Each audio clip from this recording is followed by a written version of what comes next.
Every being wants to be happy. No one wants to suffer.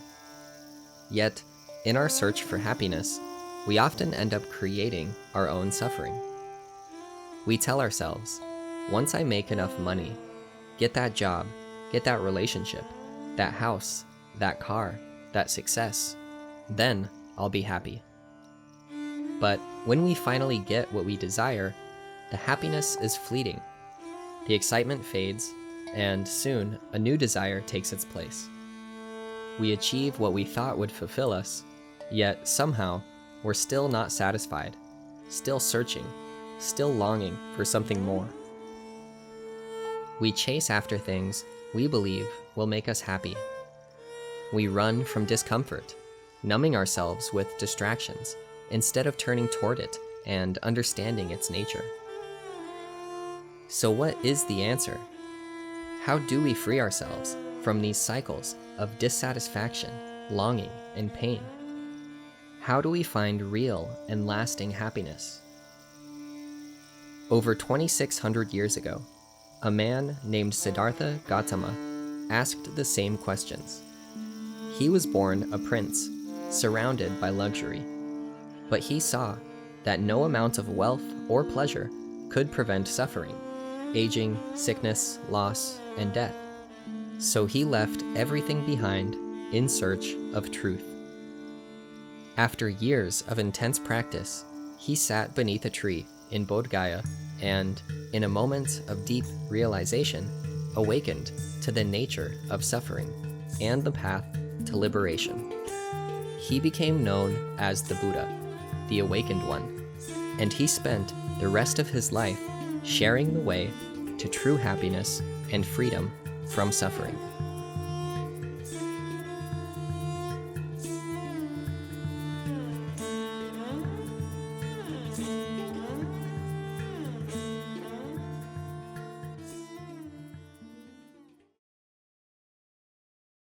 When I was 16, I discovered this book, The Heart of the Buddha's Teachings by Thich Nhat Hanh. This book had a profound impact on me and sparked my curiosity in learning more about Buddhism and Eastern philosophy. As I studied different Buddhist traditions, I began to see significant differences in their teachings and approaches. Yet they all had a similar focus: alleviating suffering and experiencing genuine inner peace and freedom. I wanted to know what was the true answer to finding peace and freedom from suffering. What was the teaching or method that helps one realize this? What is the essence of the Buddha's wisdom? To gain a better understanding of the Buddha's teachings and to better understand the different traditions and their approaches, I decided to go on a journey to India, Thailand, and Japan, countries rich in Buddhist history and culture, but with distinct traditions and interpretations of the Buddhist path. Along this journey, I sought out teachers, monks, nuns, and practitioners from Zen, Theravada, and Tibetan Buddhist traditions, engaging in conversations and immersing myself in their practices. I also explored the Plum village tradition in the United States, a tradition that grew from a Vietnamese Zen background and emphasizes mindfulness and peace in everyday life. My goal was not only to learn from these traditions, but to experience firsthand the essence of their teachings, to see how can the wisdom of the Buddha be lived and applied in daily life.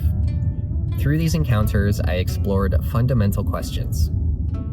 What was the primary teaching of the Buddha? What is the nature of suffering? How can one truly find freedom and peace?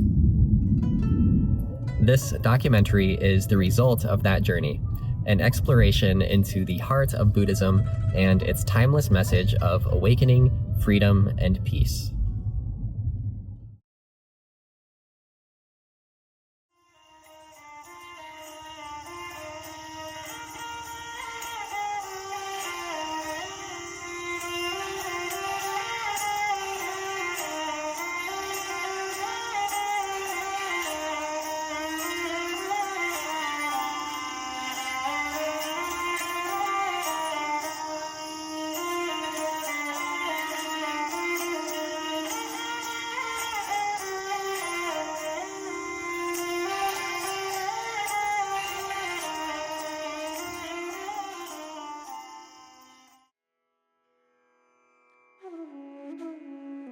The Buddha was born in what is now Lumbini, Nepal. He left the palace at the age of 29 and, after 6 years of practice, attained enlightenment under the Bodhi tree in Bodh Gaya at the age of 35. A large temple now stands at the site of the Buddha's enlightenment, along with a fully grown cutting from the original tree that he sat under. Many Buddhists gather here daily from around the world to honor this great human being and his message of kindness and peace. After the Buddha's realization, he traveled to the Deer Park in Sarnath, India, outside the city of Varanasi, where he met his 5 former companions and gave his first teaching. The Buddha's first and primary teaching was on the 4 Noble Truths: the truth of suffering, the cause of suffering, the cessation of suffering, and the path leading to the cessation of suffering. The Buddha's teachings were originally written down in the Pali Canon around 300 to 400 years after his passing. For several centuries, these were the foundation of all Buddhist practice. However, as Buddhism spread and encountered new cultures, differences arose over how the teachings should be interpreted and applied. Around 100 BCE, this led to the division between Theravada and Mahayana Buddhism. Theravada, meaning teaching of the elders, emphasizes monastic discipline, meditation, and personal liberation through wisdom. Mahayana, meaning great vehicle, introduced a broader set of scriptures and placed greater emphasis on compassion, the role of bodhisattvas, beings who vow to attain enlightenment for the benefits of all, and the idea that awakening is accessible to everyone, not just monastics. Later, Vajrayana, or the diamond vehicle, emerged from Mahayana, incorporating esoteric practices, ritual, and tantra. Over time, Buddhism spread beyond India to regions such as Sri Lanka, China, Southeast Asia, Tibet, and Japan, where it continued to evolve in response to local cultures and philosophies. The Theravada tradition became predominant in Sri Lanka and much of Southeast Asia, including Thailand.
In the 3rd century BCE, Emperor Ashoka of India, a great patron of Buddhism, sought to spread the teachings of the Buddha beyond his kingdom. He dispatched missionaries across Asia, including to the region now known as Thailand. According to ancient texts, Ashoka sent 2 monks, Sona and Uttara, to the kingdom of Suvarnabhumi, believed to be in modern-day Thailand. These monks introduced the Theravada tradition, emphasizing the teachings of the Pali Canon. As centuries passed, Buddhism flourished, merging with local traditions and becoming the spiritual foundation of Thai civilization. Kingdoms such as Dvaravati, Sukhothai, and Ayutthaya embraced the Theravada school, making it the official religion. Today, Buddhism is deeply woven into the culture of Thailand, with nearly 95% of the population practicing the faith. Nestled in the serene mountains of northern Thailand, Wat Patemua Forest Monastery is a renowned Theravada Buddhist retreat offering a peaceful environment for meditation and spiritual practice. Located in Mae Hong Son province, this monastery follows the Thai forest tradition, emphasizing Vipassana and Shamatha meditation. I participated in the meditation practice here for 5 days and interviewed a few of the monks about their practice and their understanding of the Buddha's teachings.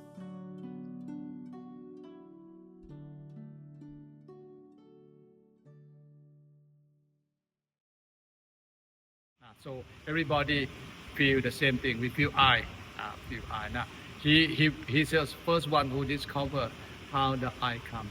And what is the main of this? He said, main of this is to for noble truth, to see that this is suffering. But suffering in the meaning of the English, they are not just like they understand. Suffering is mean to just like it have to change all the time. Everything in this world are change all the time. Everything, this universe, every people, the air, the water, everything is change all the time. Now this is a suffering meaning. He pointed to the because we suffering from craving.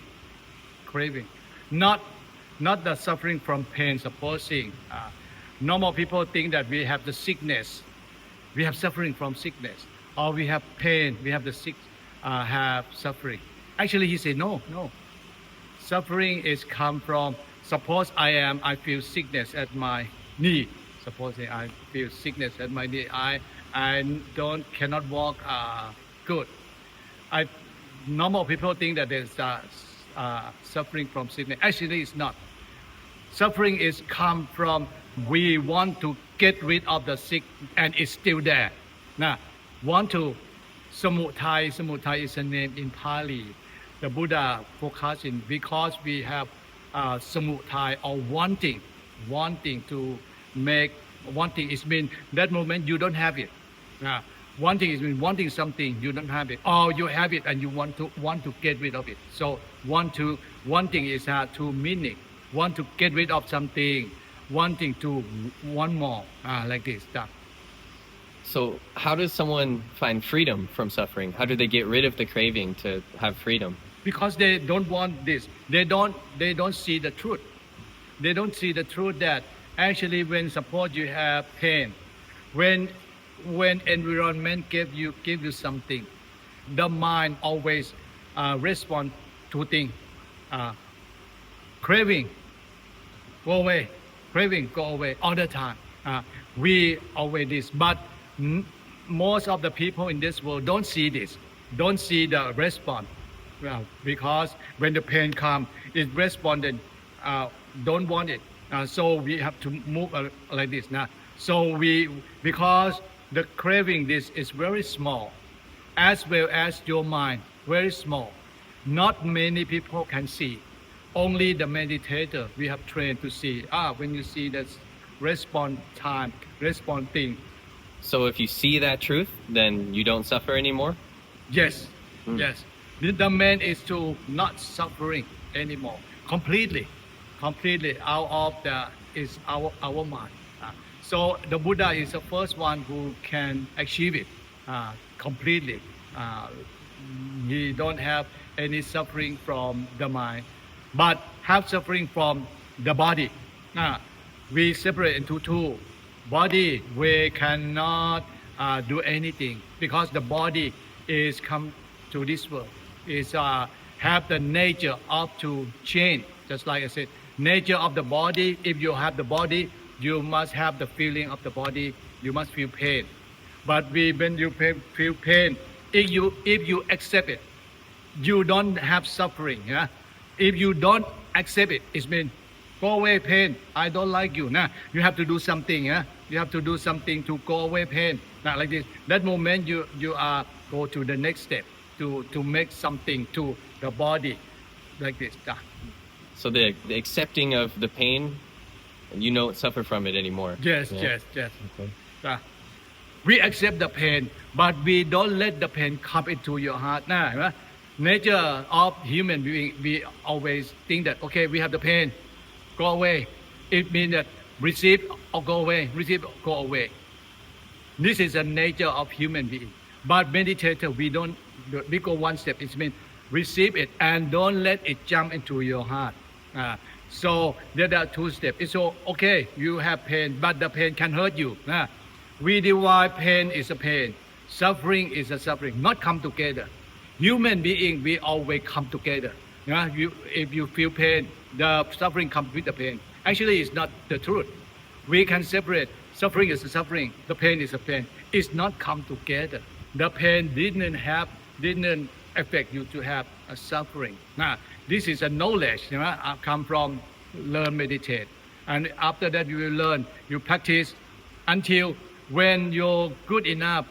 Although you have pain a lot, you don't have any suffering at all. Like this. This is a miracle thing that the world should know this secret. This secret we call dharma. Dharma is a secret. So how can they know that secret? Through practicing meditation? Yes. Yeah? Only practice. At least listen to the theory that I teach you in the book for a little bit, for the general knowledge. And after this, you go to the detail of practice. Meditation, it needs practice. Just like when you cannot drive. You know the theory about driving, you know everything, but you never go into the car. So it means you know the theory, but you never drive. So it's time to not know the theory. You jump into the car and driving. That's it. We need to jump into the car and driving. The same. We need practicing by jump into practice Buddha, just awareness like this. So dukkha, or suffering as it's often translated, was one of the main focuses of the Buddha, and he explained that there are causes to suffering and a path to be free of suffering. Can you share in your understanding what dukkha or suffering is and what the causes are and how one finds freedom from that? Yeah, to my knowledge and my experience, the dukkha is a kind of entrapment in ignorance. It's a lack of freedom. It's a lack of depth of peace. It's a lack of being fully satisfied. So, for example, we can say that we seek satisfaction as human beings in pleasure, and we also seek satisfaction in avoiding pain, and we've done that many times. And it's very clear that it doesn't work, so that even the experience of satisfaction and pleasure is unsatisfactory, in that it's temporary, and that it's impermanent. So the dukkha that the Buddha talked about is really this deep sense of a thirst, and I would say a thirst for freedom that is not being satiated by what we grasp onto. And the teaching that the Buddha gave us on dukkha is that the cause of it is that grasping, that seeking, that chasing, that holding on, and in a sense a kind of illusory agency of choice that perpetuates itself through desire and through fear. So no grasping, no suffering, no desire, no fear, no suffering. But the problem for us as human beings is that we're looking for a quick fix. We're looking for the cheeseburger. We're not looking for the growing our own vegetable garden. And that's something we have to wrestle with when finding the path. You have to really be become aware, and this is what we become aware of in mindfulness meditation or in practicing meditation, whatever kind of meditation that it is how constantly this clinging, grasping mind, this habit energy, pulls us away into thought forms of self-identity and judgment and all this. Because the people, the ordinary people who does not practicing, they was not to, they not be able to see the suffering, because they always follow the emotion, the defilement, desire, what they want to do, what they want to be, what they attach, and then they always follow defilement. They cannot be to see the suffer. So one day, when they suffer too much, they will have the opinion, or they will have the mindset. They want to be free in one day. I'm sure the people must be suffer first before to be free from all the suffer. Like me, I used to be suffer a very long time. I don't know how to be free. At that time, I just reading a book and talk with other people, and I try many things, but I cannot free. I just release a little bit, release the suffer a little bit. I cannot to be free. So I make decision to become to practice meditation and focusing on my body and my mind, and observe my thought, my feeling, my memory, my body. All of this is true. Is different. Why we combine together and we attach each other and we attach together. After I understand like this, I like the truth. I try to be let it go, and I to be bring my mind to the present, the moment. Always bring my mind to the present moment is very helpful to release of attachment, release of the suffering. Yeah, sometimes we cannot focus and concentrate because of too much distraction. Okay, too much suffering, too much attachment. We need to be here and now, and then let it go.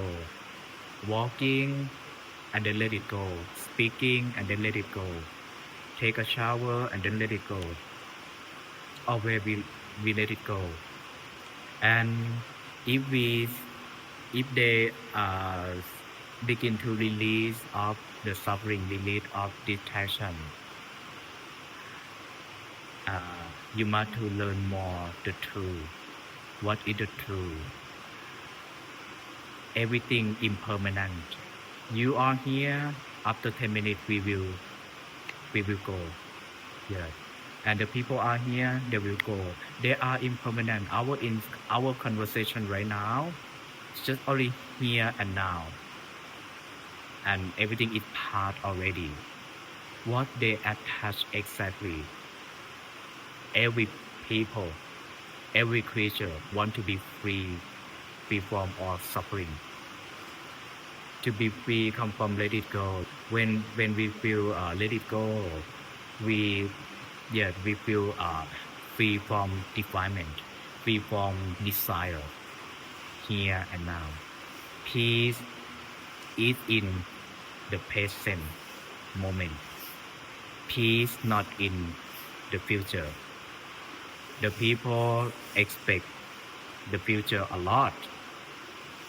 Actually, you can have peaceful mind, the moment, the present moment, here and now. You can have right now. You don't need to bring your mind to focus peace. Where is peace? Where is calm? You can have right now, the present moment. But it depends on how people practice. Some people practice by step, just like here. We teach the people, step 1, you should practice step 1, and then go to step 2. and sometimes go to step 3 and 4 like this. This is the one method. There is another method. So go fast. Just like if you heard the word Zen. The Zen, they don't want to waste their time by practice step 1, step 2, step 3. They can reach immediately to this. For example, if you ask the Ajahn Zen that what is the anger? If ask me, I will say anger is mean something emotion that this is maybe take time, maybe 10 minutes to explain what is the anger.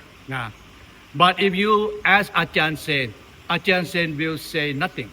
Ajahn Sen will hold a stick and come into your back and put you back. That's it. That is the anger. Yeah. It not take any words, but it's yes, Ajahn. It's the anger. This is a different way. Yeah. This is a way that to reach to nirvana.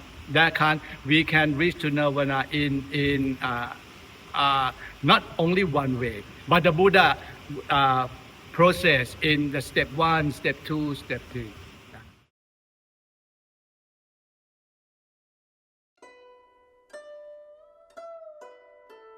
Theravada Buddhism preserves the Buddha's original teachings, emphasizing the 4 noble truths. The Buddha taught that suffering arises from craving, our attachment to pleasure, avoidance of pain, and clinging to what is impermanent. However, to say that craving is the sole cause of suffering is an oversimplification. At the root of suffering is ignorance, our failure to see reality as it truly is, particularly its impermanent and interdependent nature. Because we don't see that everything is constantly changing, that nothing lasts, and that all things depend on one another, we cling to what feels pleasant, resist what feels unpleasant, and struggle against the natural flow of life. This deep-rooted ignorance gives rise to psychological afflictions like craving, aversion, egoism, and fear, which distort our perception and keep us trapped in suffering. Since early Buddhist texts were memorized, the first item in a list was often used to represent the whole. That's why craving was emphasized, but suffering arises from all of these afflictions, our conditioned reactivity and habitual misperceptions.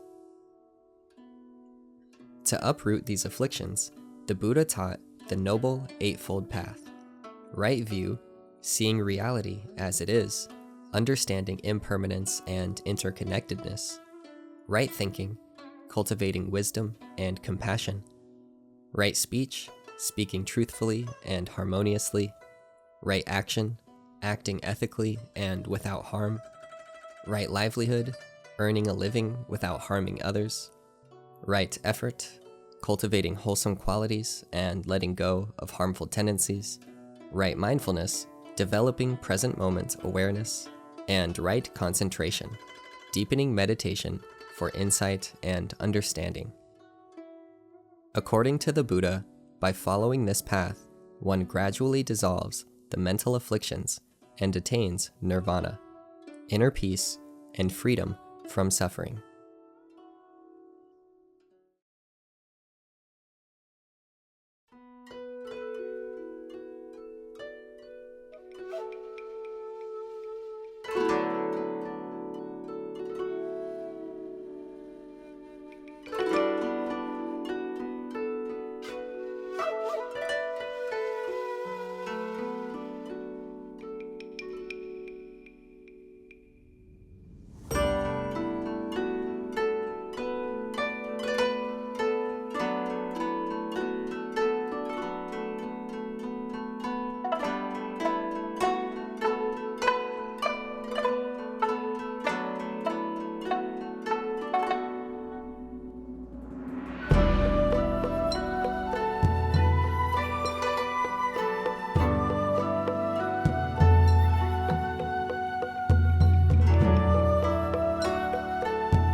As Buddhism spread across cultures, new perspectives emerged.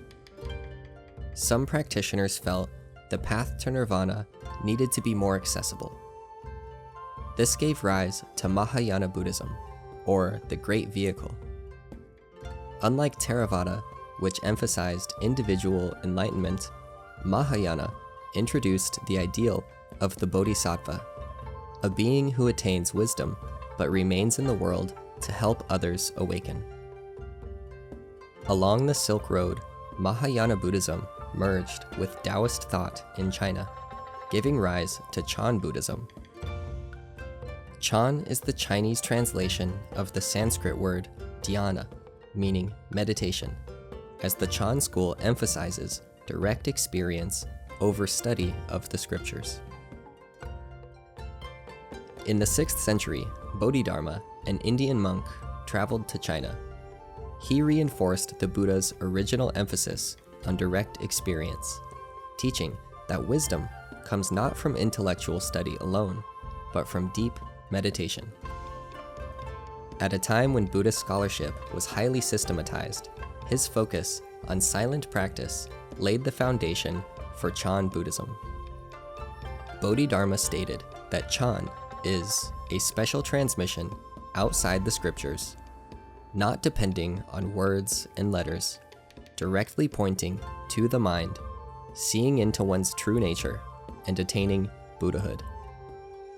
As Chan spread, it absorbed Chinese artistic and philosophical influences, evolving into a practice that used spontaneous insight, paradox, and simplicity as teaching methods.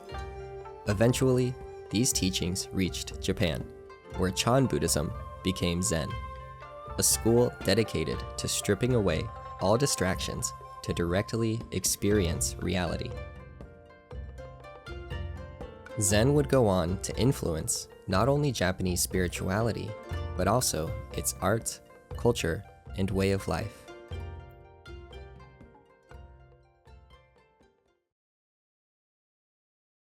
お客様にご配慮くださいますようご協力をお願いいたします。ベルト着用サインが消えるまでは去りませんようにお願いいたします。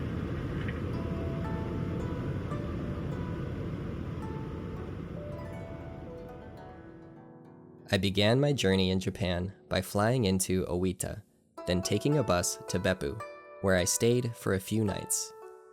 My purpose was to meet 2 Zen teachers in the area. The first was Jiho Kongo, a Zen master in his 70s. Jiho trained at Shogunji Monastery in Gifu Prefecture, a renowned Rinzai Zen temple known for its strict discipline. Rinzai is one of the 2 major schools of Zen, the other being Soto.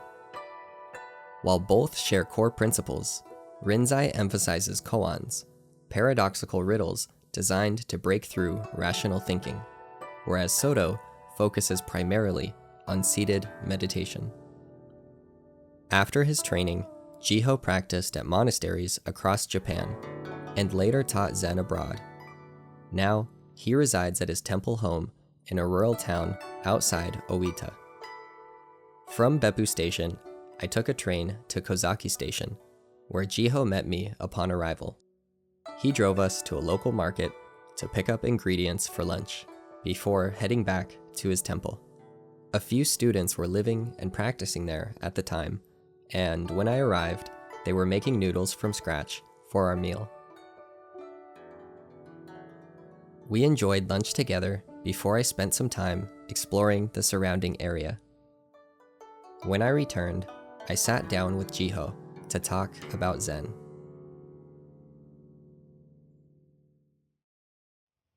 Most Buddha teaching, Buddha teaching, what Buddha is teaching, just right state of mind, 心を正しなさいと言ってるんですよ。ね。ザゼンするのはそんなことない。Most important is how to introspection your mind. Well, how come, nature teaching, nature teaching, what is a nature? Nature is harmony teaching, harmony, Then just help other. That is a 宗教ですね。Yeah. 表現上手。This one, this is maybe internet on this one. You look this one?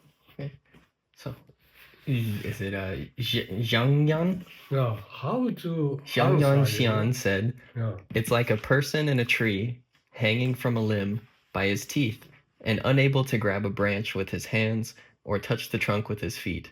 Someone under the tree asks, what is the meaning of Bodhidharmas coming from the West? If the person doesn't reply, he fails the questioner. If he does reply, he loses his life. In such a situation, how would you respond? The senior monk, Huto, said, I don't ask about the person up the tree. Before anyone is up the tree, tell me, Master, what is the meaning of Bodhidharmas coming from the West? At that, the master gave a hearty laugh. Regarding this, Judo Zhongqi commented, it's easy to speak when one is up a tree, hard to speak when one is underneath.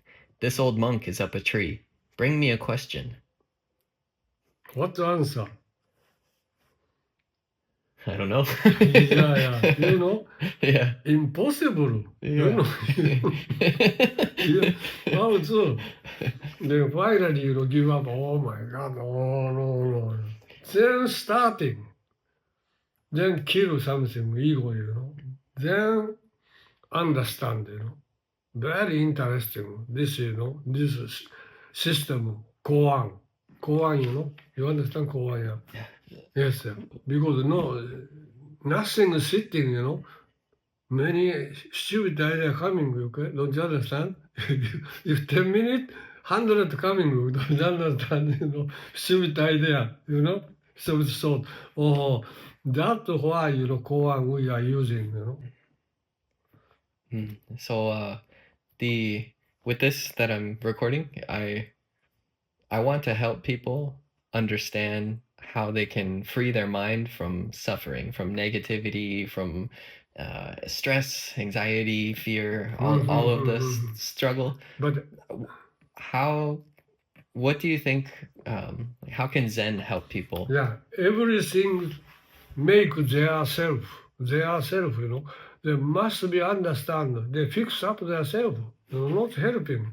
Because I'm staying in Canada, okay? Many people, you know, I'm monks, you know, many problem people coming, you know, they have to put help me. I can help, you know, I can't help. Because how come you make yourself, you know, problem, okay? You are a good chance, okay? Then get over. Then you are step up, study. Important. They said, I am ruthless monk. You know, ruthless monk, don't you understand? No compassion, no. But important, please, you know, I understand. Yes, everybody, you know, not so spoiled, you know. The study, good chance, you know, good opportunity. I tell him, they are so surprised, you know. But they understand, you know, finally. I'm staying for a year, you know, they are. First, people are so surprised. What are people, you know, what kind of people me? Yeah. Some people, if I'm not a monk, they kill me. Yes. Yeah. But I'm lucky, no killing. Yeah, no kill me. Lucky. So the best way maybe to help someone else is to help them understand that they need to help themselves. Yes, important. Must be finally they do, you know, their self. Fix up, you know, their self. Can't help it, you know. Yeah. Can't change the body, you know. Body is sick, you know. Yeah. Yeah. Then they made everything they make themselves, you know. Yeah. Sick, you know. Sick too, you know. Wake up, yeah. Wake up yourself, you know. The important spiritual common sense, you know. Spiritual common sense. Spiritual common sense. Teaching by nature, you know. Honest. Not telling a lie, you know. Yourself, you know. Important, you know.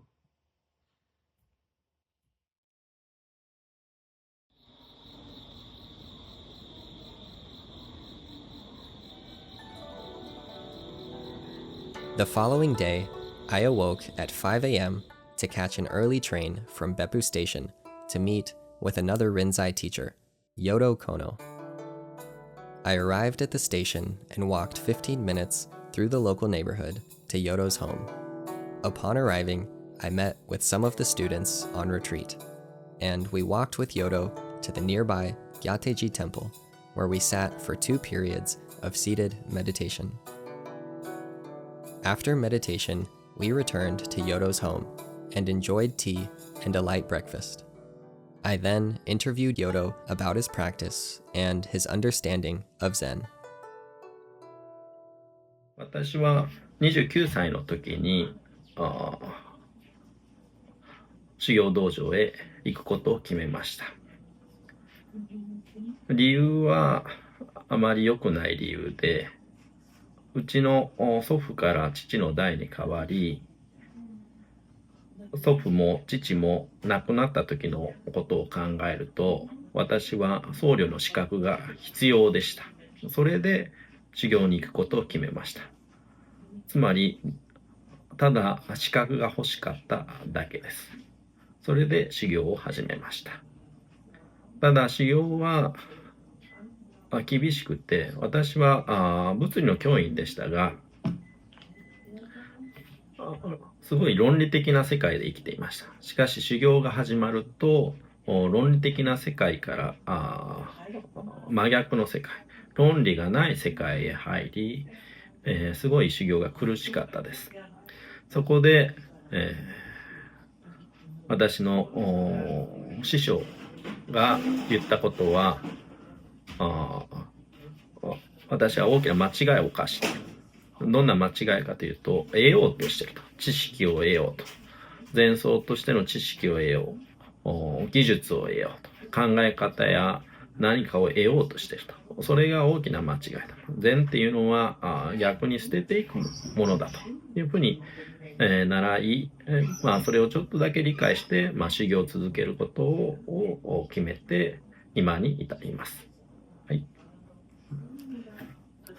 禅とは何かというと、もう禅はやっぱ全てですね。やっぱ分けないことっていうのが基本に分けないことを気づくことがやっぱり重要なので、やっぱ分けないことを気づいた後は、その禅っていうのは全てですね。宇宙であり、地球であり、自然であり、全てが禅ですよと。その中で、いかに悩みなく私たち自身が生きるかというのが重要だと思います。他の仏教の宗派とどう違うかというと、他の宗派はお経本があったり、経典があったり、本があったり、お経を、スートラを勉強したりしますけれども、禅はそれよりも経験を大切にします。実際修行中は一切本を読むことはできなかったです。経験が一番重要ですよと。そしてその後にある気づきっていうのを大切にしますよと。経験に基づいた気づきですね。本を読んだ後の気づきじゃなくて、とは大きな違いですよというところですね。はい。では次は。苦しみは自分自身が作っていることに気づくことが重要ですと。自分の頭や心が作っているというのがそこに気づくことですね。自分自身が作っていることに気づくということに気づくことが重要ですよと。そしてそれがさらにコントロールできないと。作った苦しみ、出てきた苦しみをコントロールできないっていうところも認識することが重要ですよ。だからコントロールできないからこそ手放さないといけない。自分たちがコントロールできないことに自分たちは苦しんでいると。そこにやっぱり気づくことが重要ですよ。逆に言うと、コントロールできないんだからもうそれは手放すべきだと。手放さないといけないし、手放すことも可能ですよ。さらにもっと言えば、その苦しみっていうのは全て幻想ですよと。自分の頭が勝手に作り出したことだから、幻想であることに気づくと一気に楽になりますよと。実際に私たちが傷つけられていないと。自分が心が痛い、ね、とかよく日本人は言いますけれども、実際は何一つ傷ついてないと。実際の話ですね。それは自分が作り出し、つまり幻想ですよと。その幻想に気づくことが重要だと思いますよと。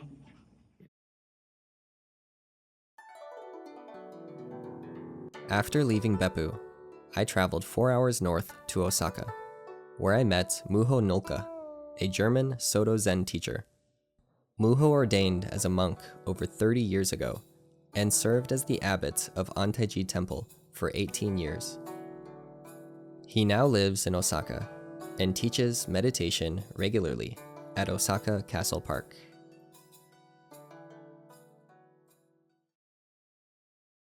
Zen says basically forget the sutras. Follow the example of the Buddha. That means sit. Sit, sit. And of course, it's not only about the sitting, but being aware in all of what you do during the 24 hours of the day. So Zen is the school in Buddhism that says, well, if you don't become Buddha, you won't find the Buddha anywhere. You don't find him in the scriptures, you don't find him in the temple halls. It's not about the, how do you say, the statues. You have to manifest the Buddha in daily life. For some reason, I got into Zen meditation. Probably the first thing was that I discovered I have a body. Everybody knows that you have a body, but if you had asked me when I was 16, where are you, who are you, I would have pointed to my head, the brain that's thinking in here, that's me. Or maybe I'm something outside that's connected to the brain, whatever.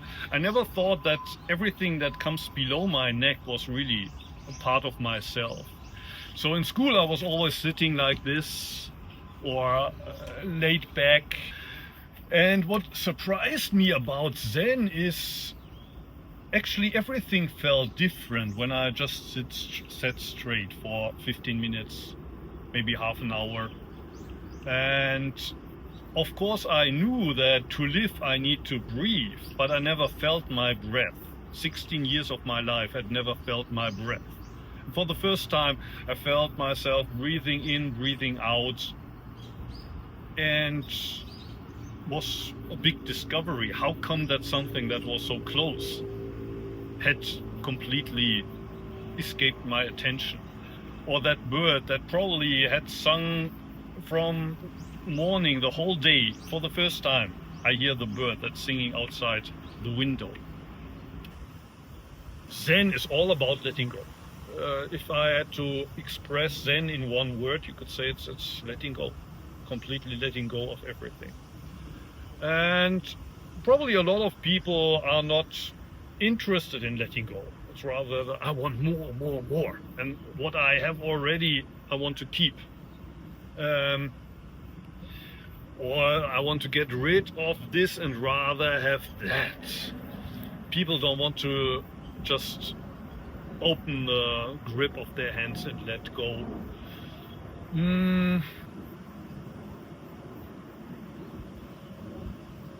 I'm afraid you can't really, how do you say, force people to understand that letting go is a good thing. It's just that we all suffer, and in the beginning we might think, I suffer because I don't have enough already. I need more to reduce my suffering. At one point you get to the realization it's exactly the other way around. I don't suffer because I don't have enough already, but rather I suffer because I want more and more. It's exactly this mindset that makes me suffer. What gets me out of that mindset? Well, letting go. I don't need more, I rather need less material stuff and less mental stuff. So how do you do that? For those who practice the Dharma, that can be a very difficult problem. So you understand that letting go is a good thing. You say, I want to let go. I want to let go.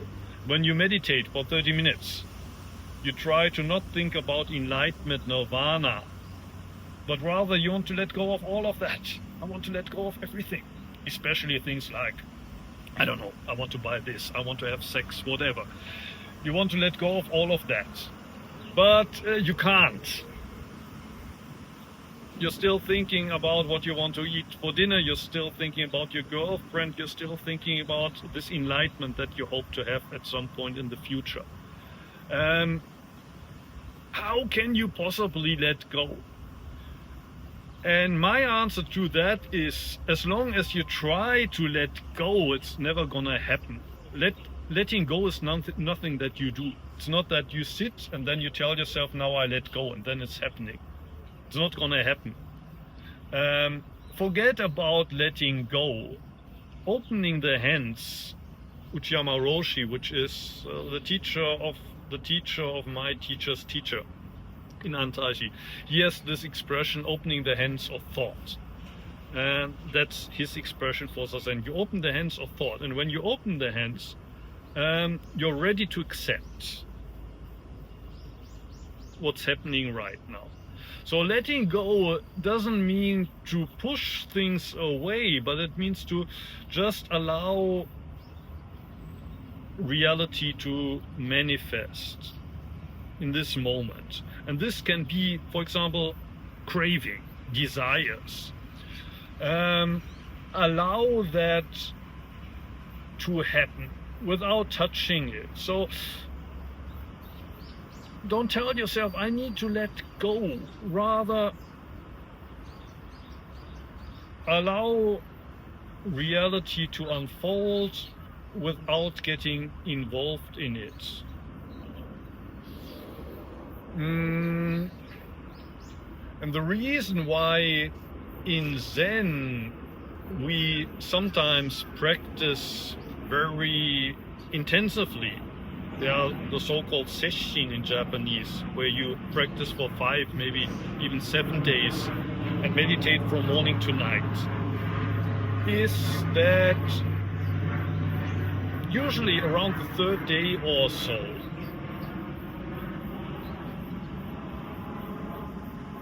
you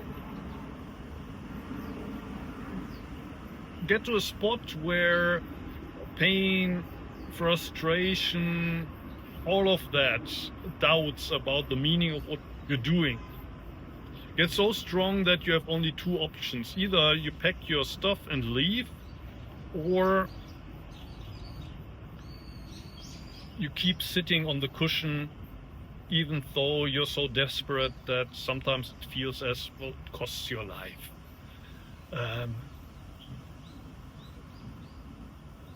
The pain and sitting there silently for 1 week without, well, communicating with the people around you, it can make you so desperate that you seriously think, I'm not going to survive this. But then if you keep sitting, you have no other choice than letting go.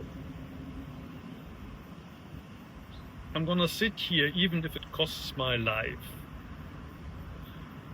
And that's not something that you can, do by telling it to do. Zen practice is designed in a way that helps you to get you to that point, and then you just have to allow yourself to keep sitting. I call that you die on the cushion. Of course you don't physically die, but in a way that's what's happening, death on the cushion. And that's what I would call letting go. And in that moment you accept everything. So again, that kind of letting go, even of your life, means to accept your life. And for me, until then, it felt like I didn't ask my parents to have me. Life sucks, life sucks, life sucks. I was convinced life sucked. And the moment I let it go and said, oh, even if I die, I'm gonna sit here, I realized, but I'm still alive. What was I complaining about all the time? Out of a sudden, life felt like a present, like a miracle. I'm still here. The pain is still there.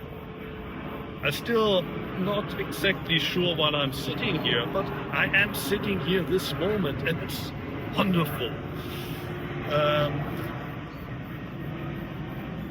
Absolute, total letting go is also total acceptance. And in that moment, there's no dukkha anymore, no suffering anymore. You wonder, what was I complaining about all the time? What was I complaining about my whole life? But in my experience, you have to pass. In the Bible, there's this. I think Jesus talks about the ear of a needle, the eye of a needle. You have to pass through a needle, and it feels like this. A very, very small hole. It's impossible to pass through, but when you pass through, the world looks different. But to pass through, you have to, let go of this ego idea. Let go of this story that you tell about yourself, and I'm this person, I need to take care of this person needs to be happy, this person is not supposed to be in pain, this person. If you accept that this person might die even today, okay, then be it, and then you're free from the story.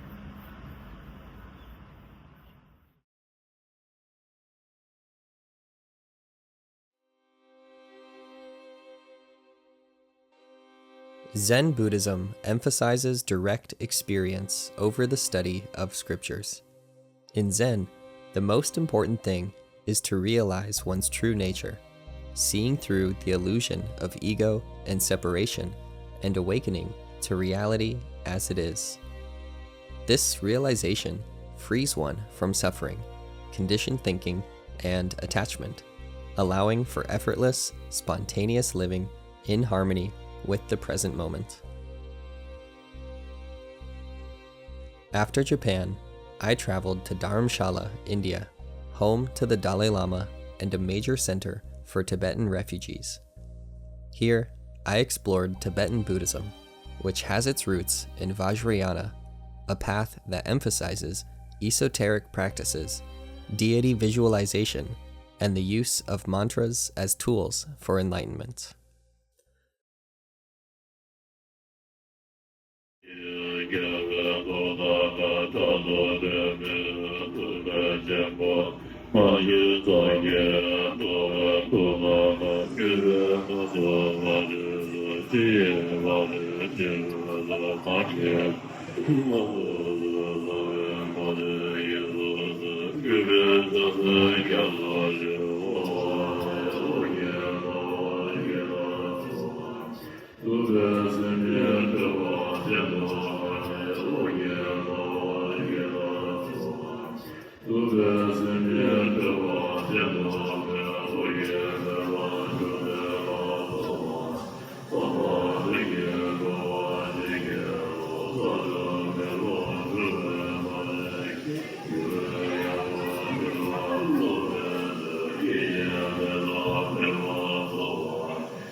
Tibetan Buddhism is a branch of Vajrayana Buddhism that developed in Tibet in the 7th century. According to historical records, Buddhism was first introduced to Tibet during the reign of King Songtsen Gampo, who invited Buddhist scholars from India and Nepal.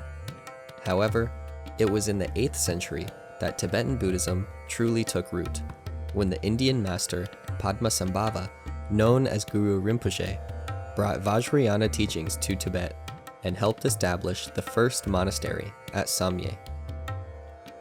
Tibetan Buddhism integrates Mahayana philosophy with Vajrayana practices, emphasizing tantric rituals, deity visualization, and the use of mantras and mandalas as tools for transformation.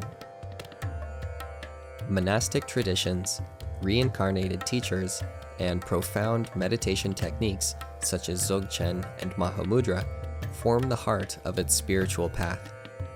Today, Tibetan Buddhism continues to flourish, preserving its rich teachings and traditions across the world. I arrived in the town of Maklod Ganj, home to the Dalai Lama and the heart of the Tibetan exile community. After China's invasion of Tibet in 1950, thousands of Tibetans fled their homeland in search of a new home. In 1959, India granted asylum to the Dalai Lama and his followers, allowing them to establish their government in exile and preserve their Buddhist traditions here in Dharamshala. I came in search of Tibetan Buddhist monks and nuns to speak with, hoping to gain insight into their practices and experiences. After walking through the town and asking various monastics, I was eventually connected with Nawang Jigme, a Tibetan man who has been a monk for over 20 years, and Ani Tenzin Dolkar, a Spanish nun who serves as the official Spanish interpreter for His Holiness the Dalai Lama.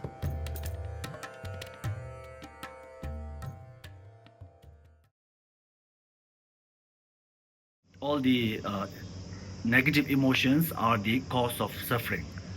So we have been, we believe that we have been born in this samsara or the cyclic existence because of the suffering or the cause of suffering that we committed again and again. So if you know the cause of suffering, then you have intention to get rid of the suffering, and you want to liberate yourself from the suffering. So Buddha taught the how to say, the cessation or the path to the liberation. So the for the countermeasure, it is emptiness and the selflessness, and then the contentment, love, compassion, altruistic mind, and generosity, and all this comes as a counter attack or countermeasure of the defilement or negative emotion or destructive emotion. So when you generate all this emotion like love, compassion, and altruism, and for thinking well-being of others, then you will get rid of all the sufferings, all the negative emotions. Then you will have a less negative emotion. Then you will slowly, gradually find the true liberation or the true cessation.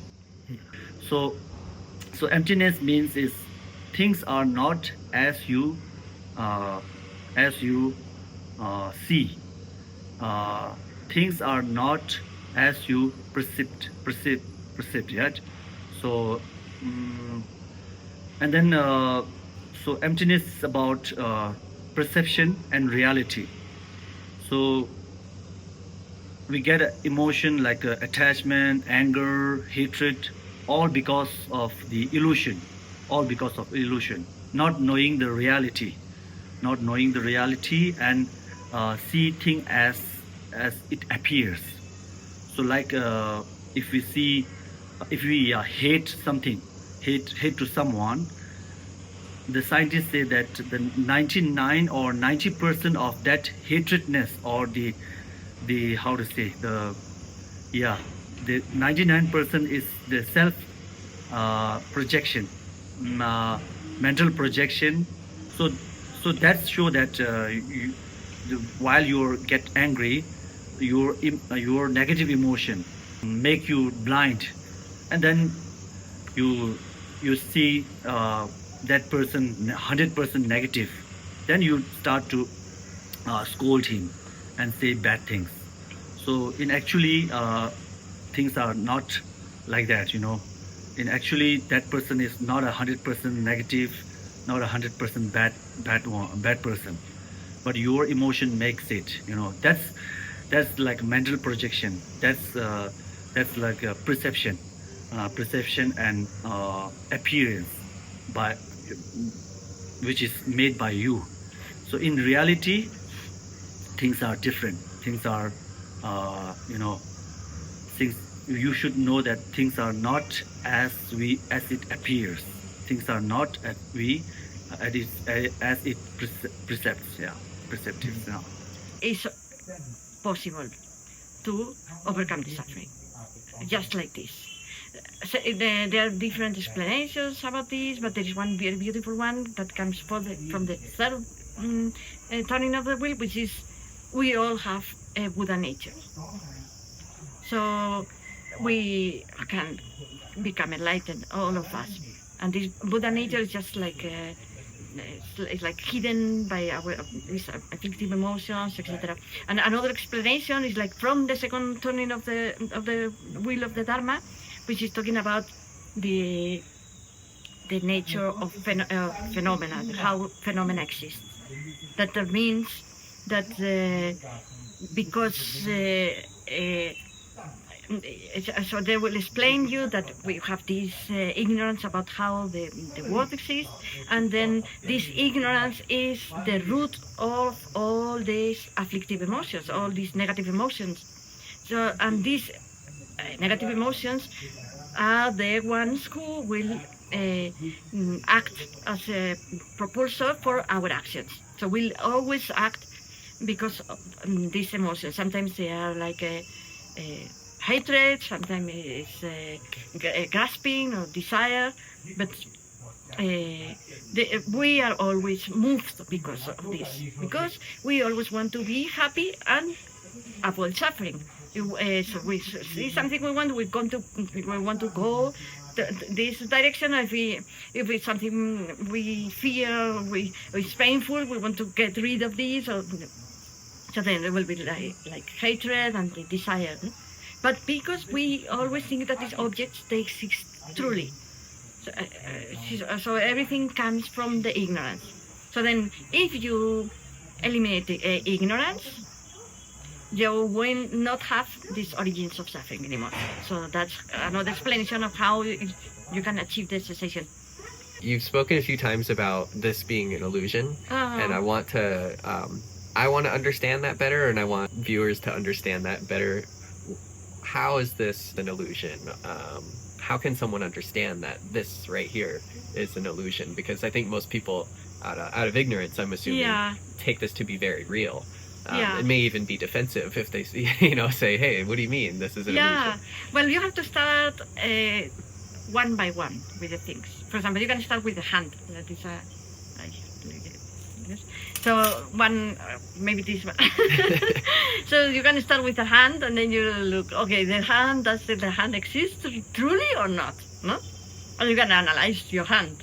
And then what you're seeing is not the hand. You are seeing some skin and some nails. No?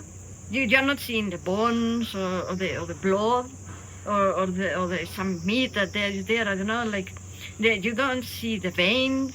No, you just see. Well, maybe with a little bit of color they give to your skin, no? So, but what is the hand in there? Because the skin is not the hand, no? And the nails are also not the hand.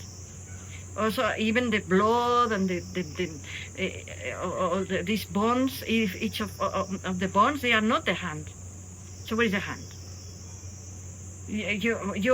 When you say hand, it's because you are looking at something which is not the hand, and then you are designing hand as like a set of things. Then you put them name. Maybe in the school we used to make sets of things, and we have like 5 apples, no? And then you make a round around. So, but this around is not in the apples, not there. So you are doing it. So it happens the same with the hand. You are designating the word hand on something which is not hand. No, because it's all skin or nails. And then if you look in there, you are never gonna find the hand. If the hand were really existent, truly existent, as much as you analyze, as much clearer it will become. But it happens the opposite. You never find the hand there. And then if you go to atoms or something like this, less and less and less hand, there is no hand at all. And then they say even the atoms are very far away from each other. So there is no hand. So the hand, it doesn't exist truly. How does the hand exist? Exist as a designation that you make, or as a concept that you do on the basis of something else, which is like skin. But the problem is that it not only happens to the hand, happens to everything. Whenever you go and analyze, as much as you analyze, as much it will disappear. It's not there. It's just a projection. It's just a designation by your mind. So this world is just a projection. Everything in this world. Are you convinced? That's fascinating. So, naturally, I know that would extend to the self as well. I would assume that ourselves that we take to be so real, also, the more we analyze, the less we find a substantial self there. Yeah, and this is, you can do the same analysis with yourself, which is easier almost, because, it's like, my body is like, where is myself in my ear? No, like in the nose. No. So the body is not the self, obviously, because if you cannot find the self there, and you will say, okay, but the mind also, you have like sensorial consciousness, and you have mind consciousness with different kind of thoughts all the time, emotions, or what of all of this is you, and also. It's changing moment by moment, and then will be what kind of eye is that? No, there's like something that is happening in the moment. In the next moment, it's not happening anymore. So this has already ceased. So then there will happen like your eyes dying all the time, or what kind of eye is there? Also, if you analyze it, you cannot find the eye. And this kind of investigation is very, very useful. Because most of this kind of mental suffering comes because of our egocentric mind. Egocentric mind. That means that we are like very, very, very, very narrow-minded. We just think about ourselves because we have this idea that we exist. When we realize we don't exist, we forget about this kind of egocentric mind, because you cannot focus on what are you, like. Yeah, so that's a very useful kind of analysis. Bodhisattva approach and bodhicitta is something like you're making your mind broader. And you're making your heart bigger, bigger. Something like if someone scolds me or say harsh word, then I shouldn't react easily or quickly. If you have something like a very big heart, then you should you will resist, right? Resist, or not a resist, but you will have. First have a like a calm. You should try to be a calm and not responsive, right? So when you make your mind broader and your heart bigger, then when you challenge some difficulties, you don't lose control, or you don't get emotion easily. It's something like cause and effect. cause and effect. If you do a good to others, you will have a good consequences. If you harm to others, and then you will have a bad consequences. That is actually law of causality. Law of causality. So it, whether you like it or not, it will come automatically or naturally or indirectly. So that's actually how it works. But actually, the most of people doesn't know the what's the actual way, or what's the real cost of happiness and the real cost of suffering. That's why they tend to have uh, difficulties all the time. Yeah. But I mean, if you get rid of this kind of ignorance, which is the notion of true existence, then you won't have any. You don't have to deal with the afflictive emotions anymore, because all of them are rooted in that ignorance. So because you don't believe that something is real, so you don't have this object on the top of which start thinking all this firewood for the emotions. So because we mistake an object as being real, Yeah. we put all of these emotions and projections onto Yeah. it. But when we understand the lack of reality to it, then we no longer put on those emotions. Especially of the eye, because everything is related. We are totally egocentric. Everything is related to eye. Everything. So when the eye is not there anymore, yeah. So all these judgments, they disappear.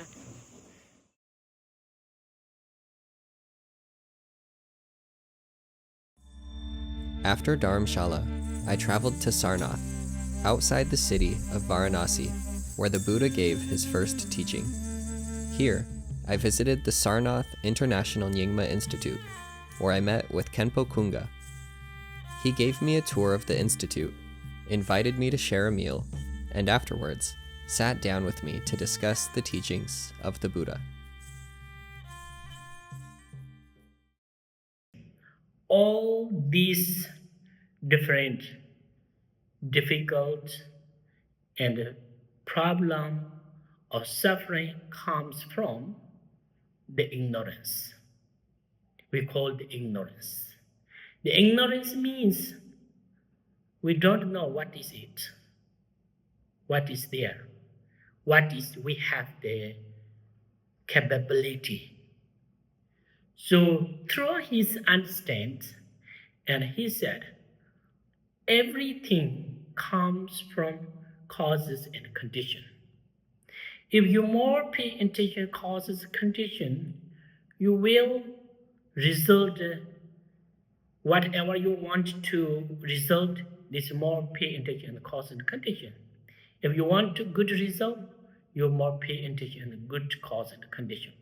So therefore, the ignorance is the biggest obstacle in samsara. We call it samsara, okay?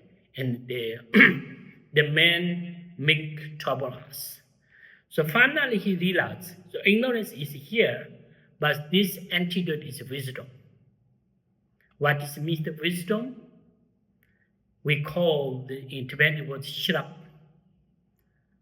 Shi means we have consciousness.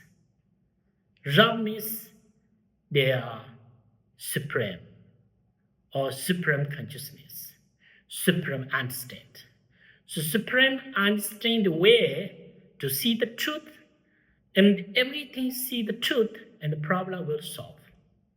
So therefore the Buddha giving us the very beginning of the Four Noble Truth. The truth of suffering, the truth of cause of suffering, the truth of path, and the truth of cessation.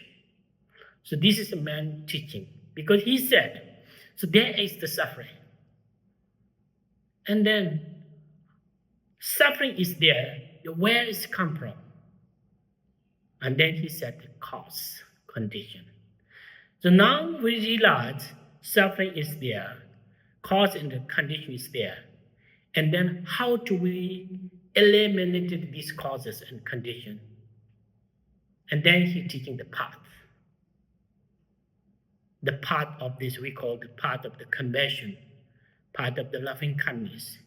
If we practice loving kindness, through that way, this all we understand the truth, and then we can free from suffering. So this is we call the path. The path, this we through this way, and then where we get the result, cessation. Cessation means you're free from ignorance, you're free from attachment, you're free from anger.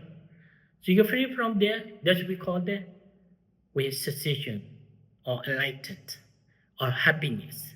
So everybody wants to that part. So therefore, the Buddha, this is teaching is very essential to Buddha's teaching. So it's teaching, special teaching of the truth of suffering.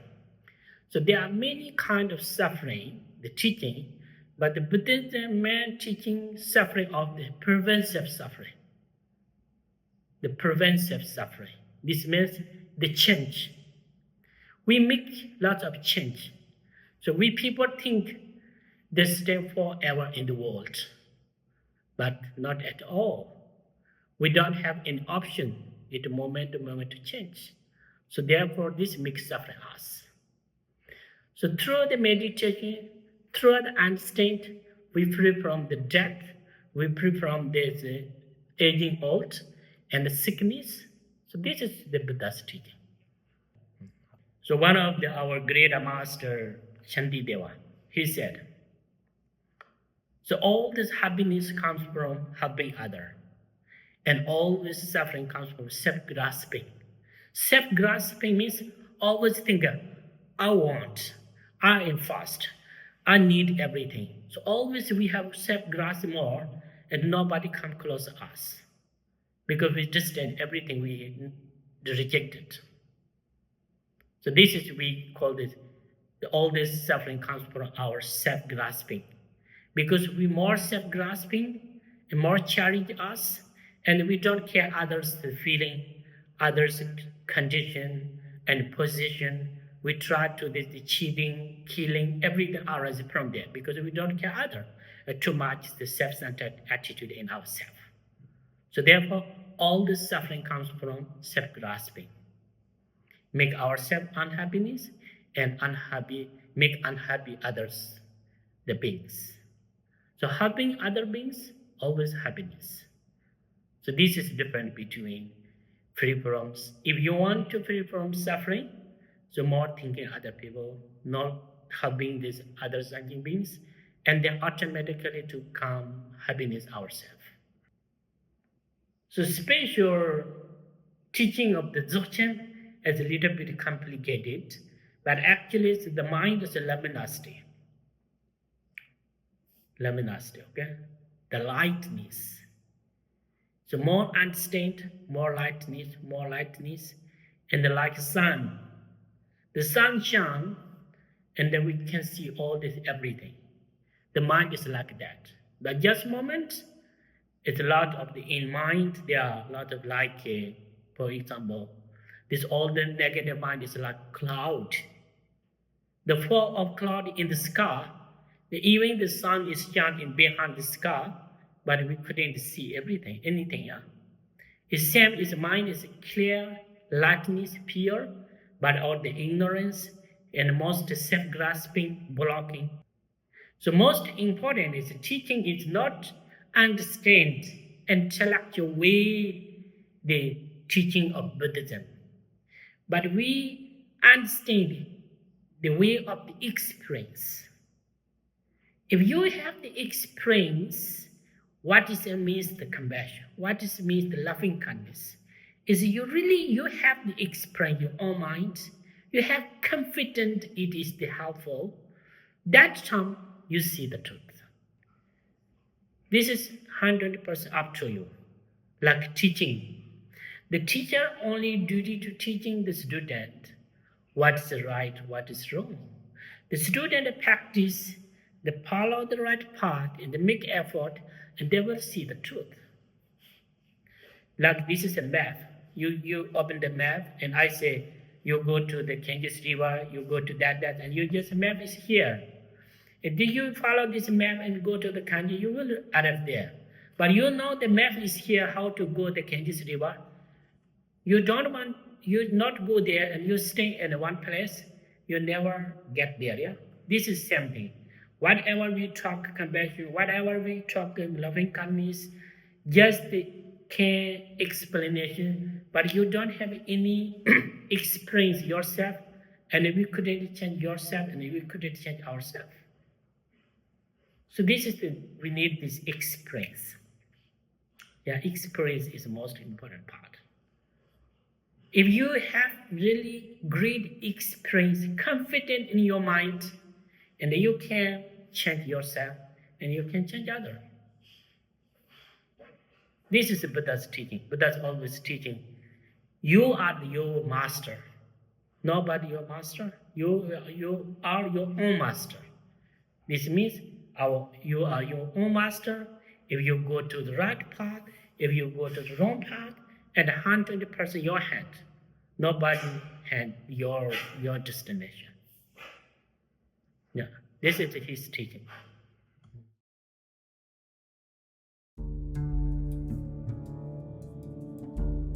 Tibetan Buddhism places a distinct emphasis on reincarnation, the idea that this life is just a short moment in a long cycle of continuous rebirths governed by karma. While other traditions may interpret rebirth more metaphorically, Tibetan Buddhism views reincarnation as a literal process where our past actions shape our present life, and our present actions determine our future lives. According to these teachings, the cause of rebirth lies in attachment and ignorance, our clinging to desires, and our failure to see the true nature of reality. These forces keep us trapped in samsara, the endless round of birth, death, and rebirth. To break free from samsara, we must awaken from ignorance and understand the true nature of existence.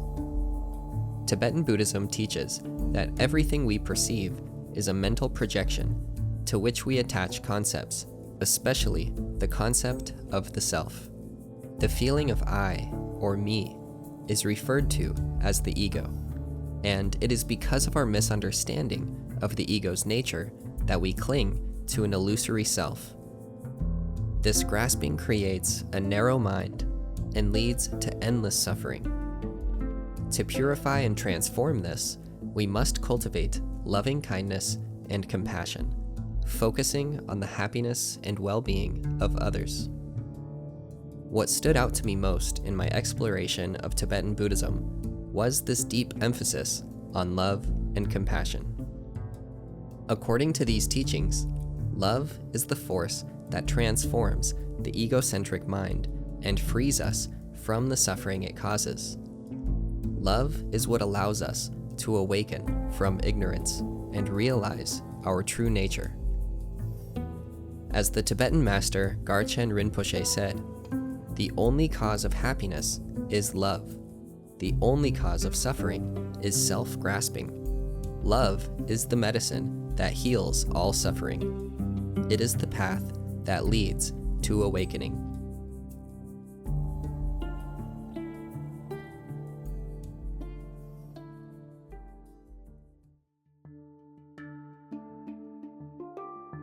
It is a unique quality of Buddhism that it continually changes and adapts to local cultures. The essence of the teachings, the focus on suffering, and the search for true freedom is universal, allowing it to resonate across time and geography.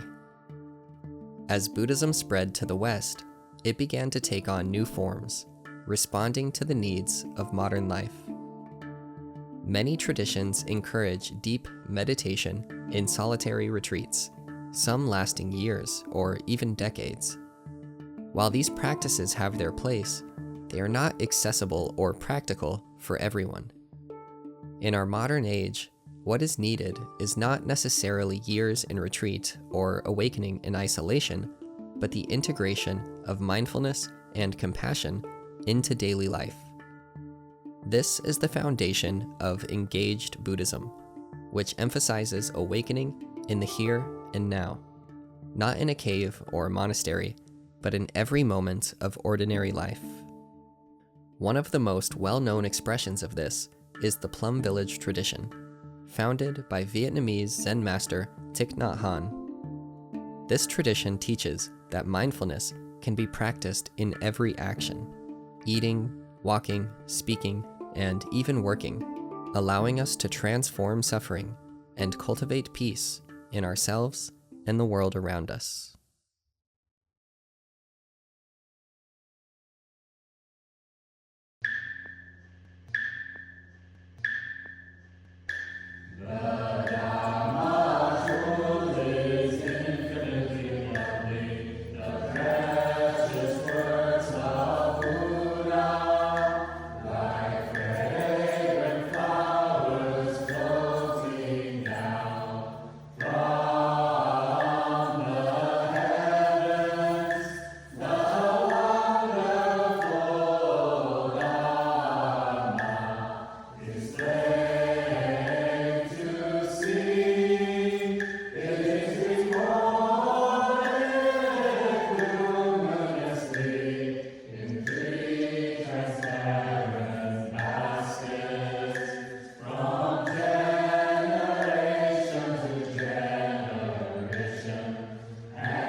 Deer Park Monastery is a Buddhist monastery and mindfulness retreat center located in Escondido, California, in the Plum Village tradition.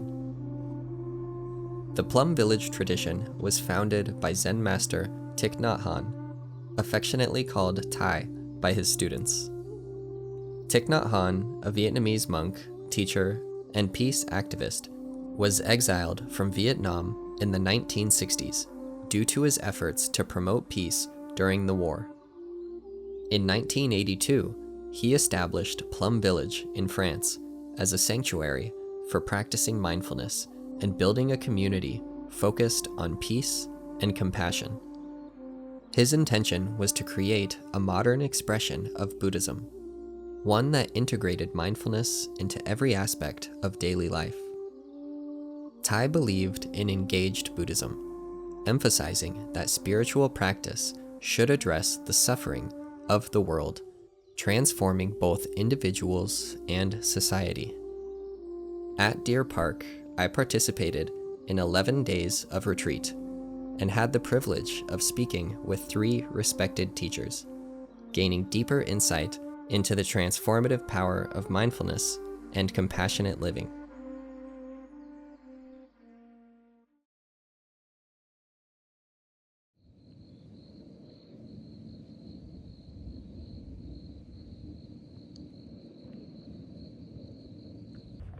Happiness is here and now. I have dropped my worries.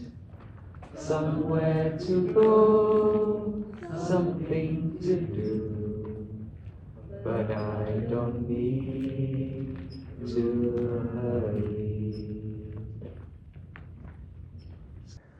Then I can go in 1,000 directions, but on this lovely path I walk in peace. Within every step a gentle wind blows, with each step a flower blooms.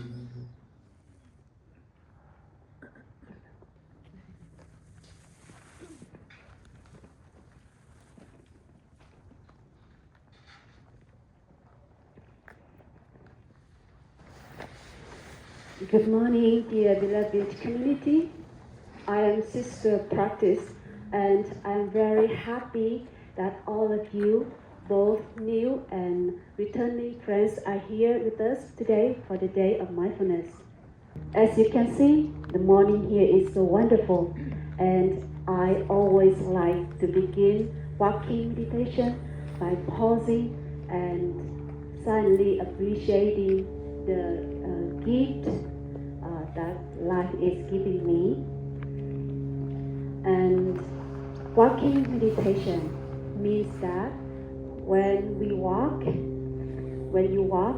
both your body and mind are fully present. Not just your body is here while your mind is somewhere over the rainbow, right? Yeah, walking meditation is not about walking in any special way.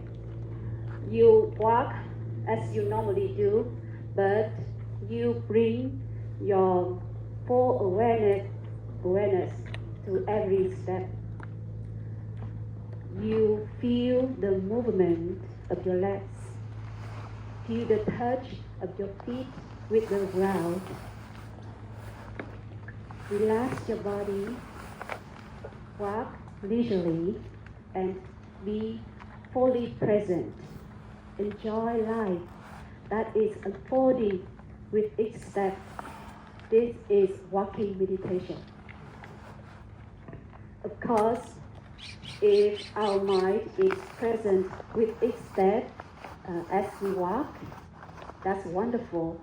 But often, after a few steps, our mind starts to wander in 1,000 directions, right?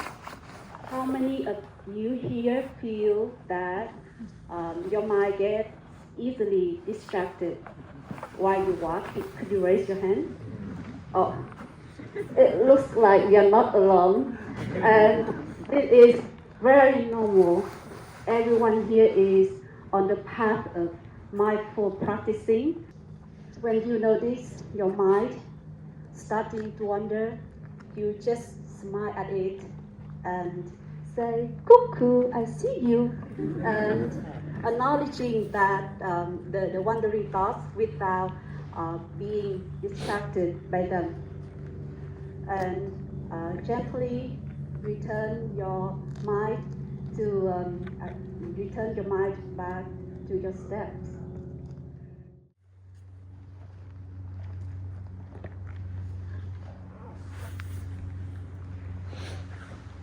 Dear Sangha, please enjoy your walk. Remember to relax your body.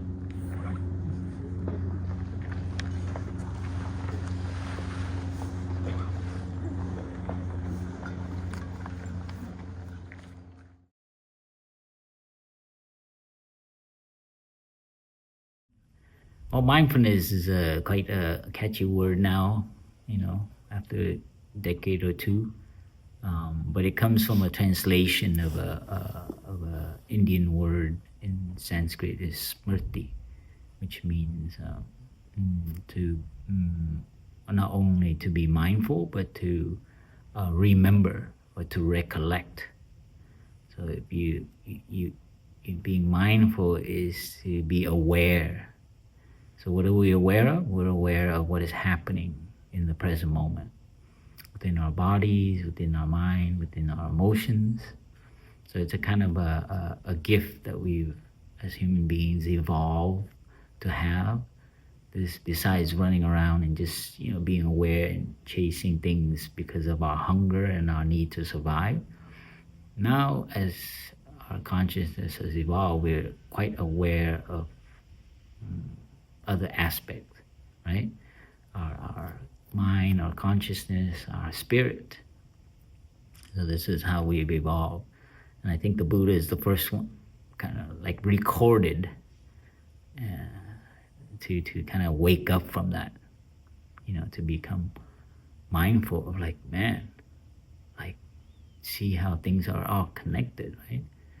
So when you live with mindfulness, you're aware of what is happening in the present moment, what emotion is coming up, and how that came about, the interconnection of that, how water and food has come to our plate when we eat. So mindfulness helps us remember and be more aware of things that we sometimes just see and take for granted superficially, So these are, it's a kind of energy that helps us kind of direct and be more deliberate and purposeful, because we remember how. So mindful is also being mindful of how impermanent everything is, how everything is interconnected. So being aware and remembering that truth, it helps us live more fully and meaningfully, and not waste our time with like things that that is harmful to us and to the environment, to other people. And most of the time we do things that are harmful is because we forget what is actually good for us and good for other people.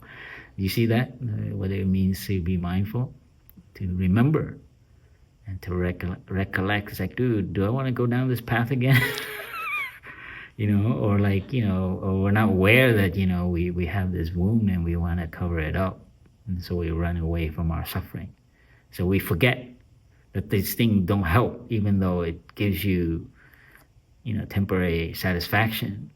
But we forget that those things make us feel bad afterwards.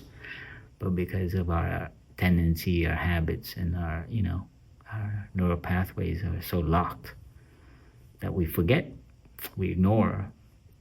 So anyway, I want to share with you that mindfulness is not just like, enjoying, being mindful of this, and just, it is about enjoying the present moment, but it's also being aware and being grateful. For a lot of things that are still in our lives. The wonder of being alive. If you're aware of that and you get nourished by that, that will give you a lot of energy to embrace and to hold other energies that you might have that might be difficult and challenging. So it can be cultivated, mindfulness. Through meditation, we can be more mindful of our breath, be more mindful of our posture, our body. So you breathe in, you're aware of your breath. Breathe out, you relax. So this present moment, you're fully there. You're not in your head, right? And you can be aware of your body. Is it tense? So you use your breath to be aware of your breath, and then take that to be aware of your body. And it goes like that. It goes from your body to your ideas, how you look at things, your perception, then your notion, your thoughts. And then you begin to look around and be more aware, focus-wise, one-pointed, or more of the surrounding, who's around and what's going on. So it's a kind of energy of awareness. And the more you cultivate that, the more sensitive you are to what's happening in the present moment. Not just here, but around the planet, on the planet. There's a lot of things, and it moves you. If you're mindful, it directs you to live your life in a particular way, how to take care of yourself, take care of your day. So it's an energy, mindfulness, energy that can be trained, cultivated. And it's like a battery, your capacity, your energetic, awareness becomes stronger. And that's a very needed energy now, because people are lost and not present anymore.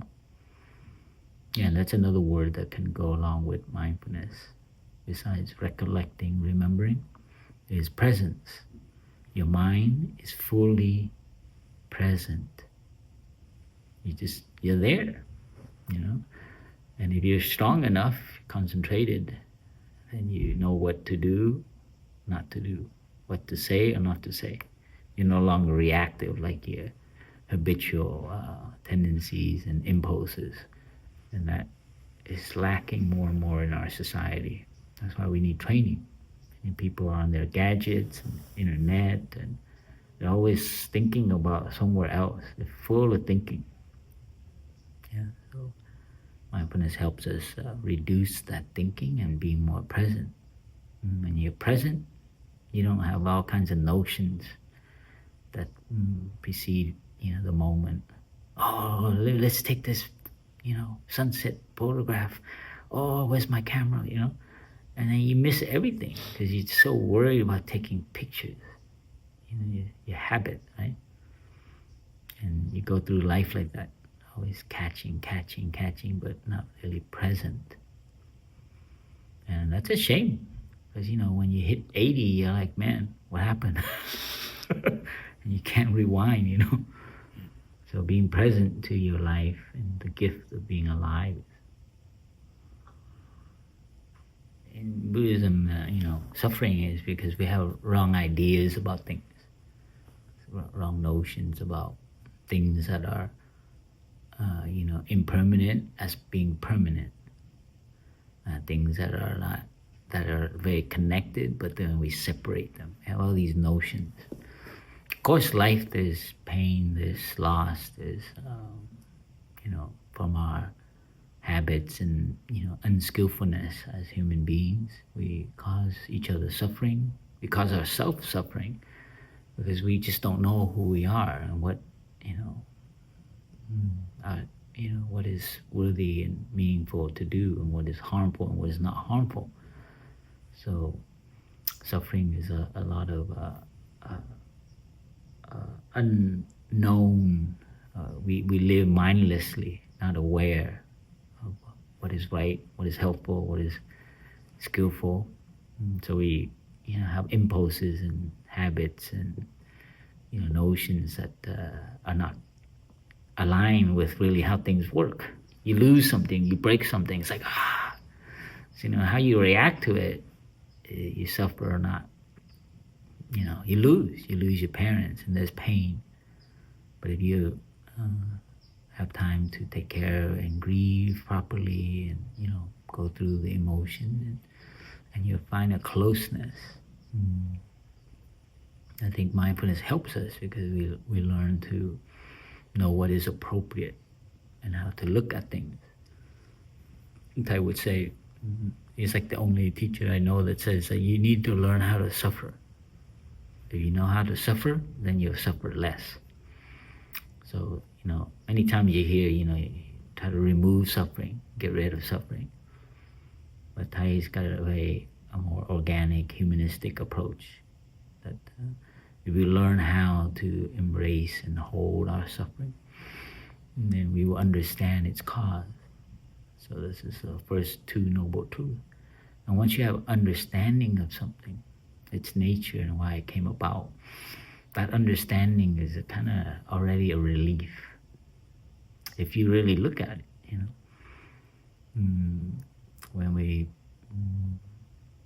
have anger at somebody, it's probably because we don't understand why they did something or their background or what are the conditions that made them do that, and they are suffering as well. They have many habitual energies transmitted to them from their family.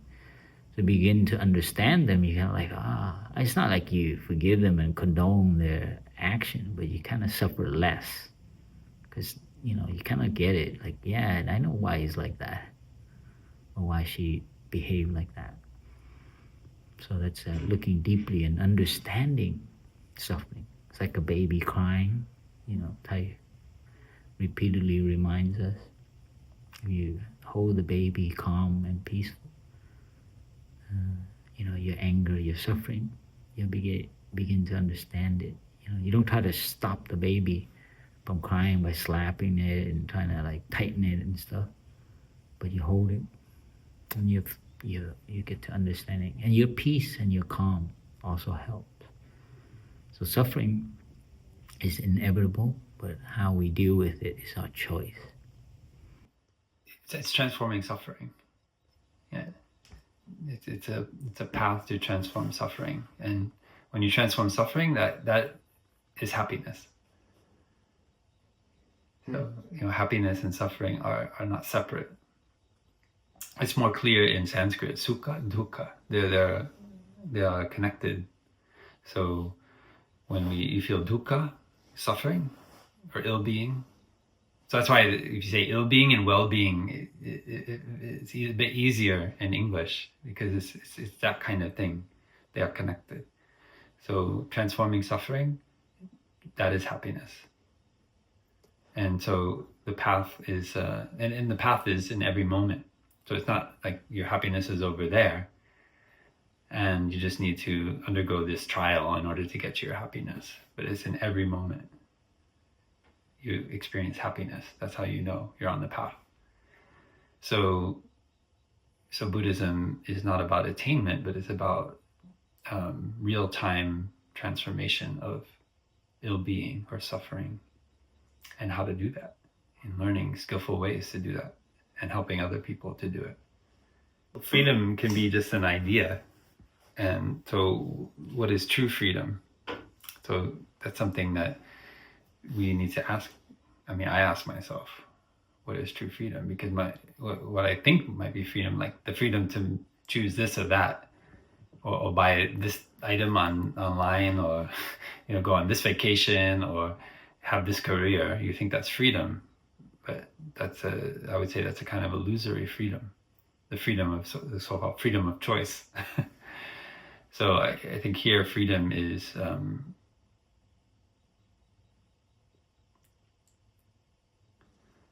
a kind of lightness of being,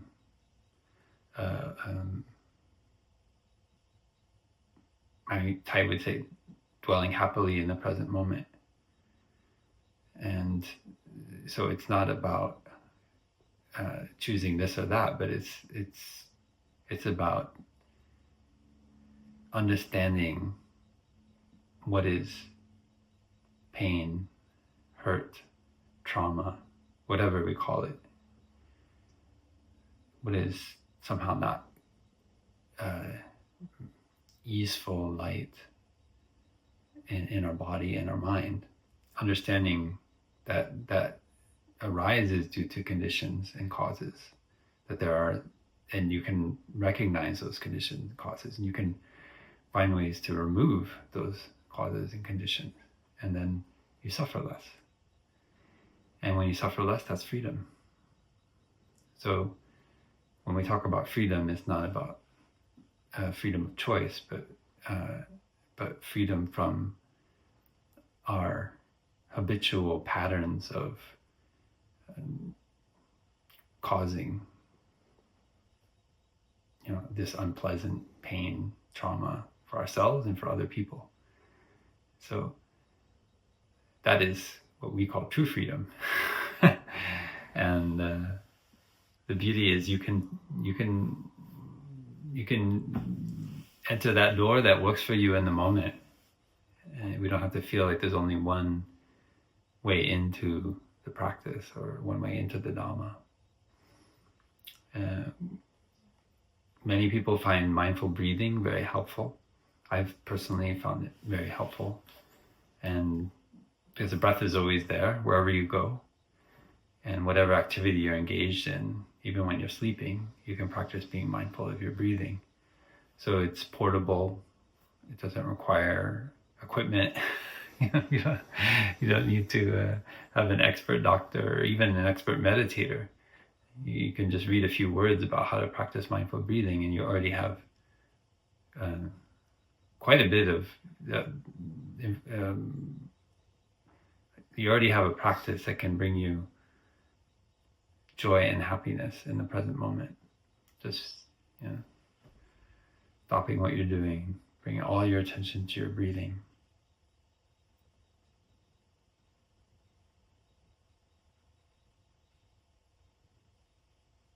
And the main practice that I always say that I love to do is to shine that same awareness that we can put on our breath on my suffering or my experience of pain and in the body and in the mind, because there's so much to learn there when you stop and are aware of your suffering. Like any even the slightest tension in your belly and your shoulders, you shine a light of mindfulness on it, and then you see it right away. It changes. You start to relax.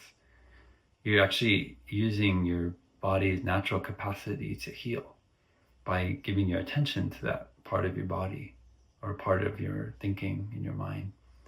So if you notice you're harboring some resentment, some grudge against somebody, or they did this or that, you just keep shining the light on that. So it's in your mind and your thinking. And see, why do I have those perceptions coming up so often? What if I turned it around and I praised that person for all the good qualities they have? Why do I keep saying, oh, they do this or they do that, or they think badly about me for this or that? You just turn it around. So you learn how to transform your thinking, how to transform your way of relating to your body.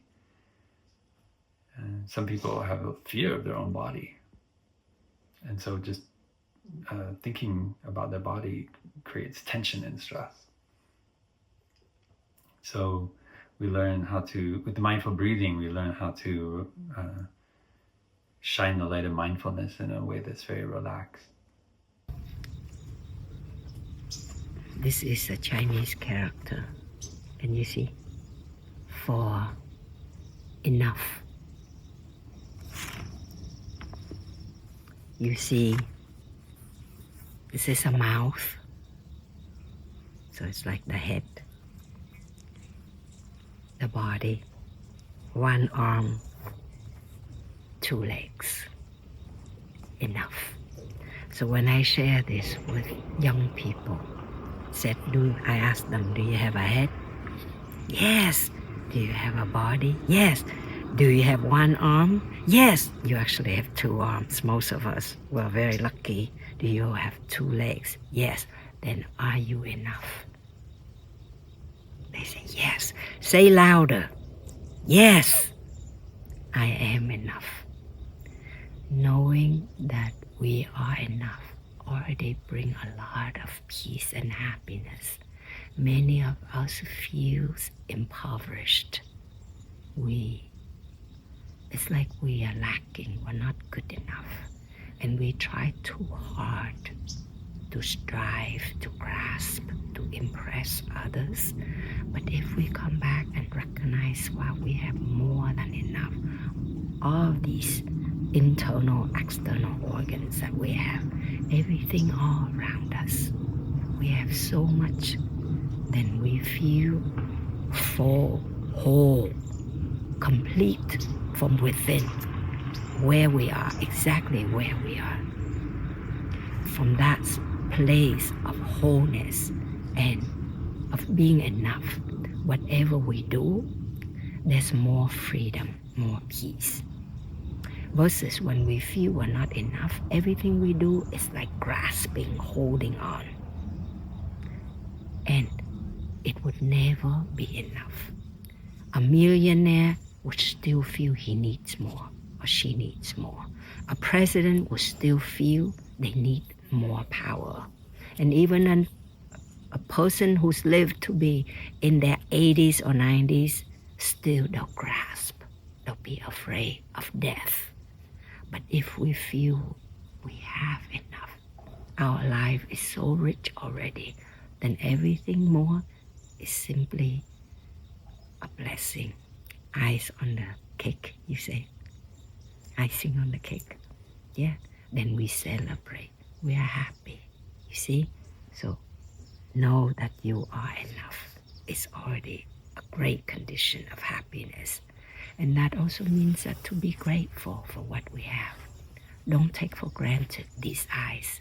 If an accident happens and we have only one eye, or we lose vision, we will suffer so much. And all we wish is to have back those two good eyes. They may not look so beautiful like somebody else's eyes, but trust me, you will value your eyes a lot more. But why don't we value our eyes right now as they are? They don't need to be more beautiful, more blue or more brown or more green, just as they are, you know? To be grateful for what we have brings a lot of peace and happiness. The teaching on interbeing is very, very important. To me, interbeing encompasses all teachings of the Buddha. And I have this model of a yin-yang bean. They are real beans. And this is a model of this bean. You can see that it's small like this. And half of the bean is white and half of the bean is black. On the white half, there's a black dot. And on the black half, there's a white dot. In the white, there's the black. In the black, there's the white. Right? So I call this an interbeing. This is in that, and that is in this. Okay? Interbeing, which illustrates the teaching of the Buddha on interbeing.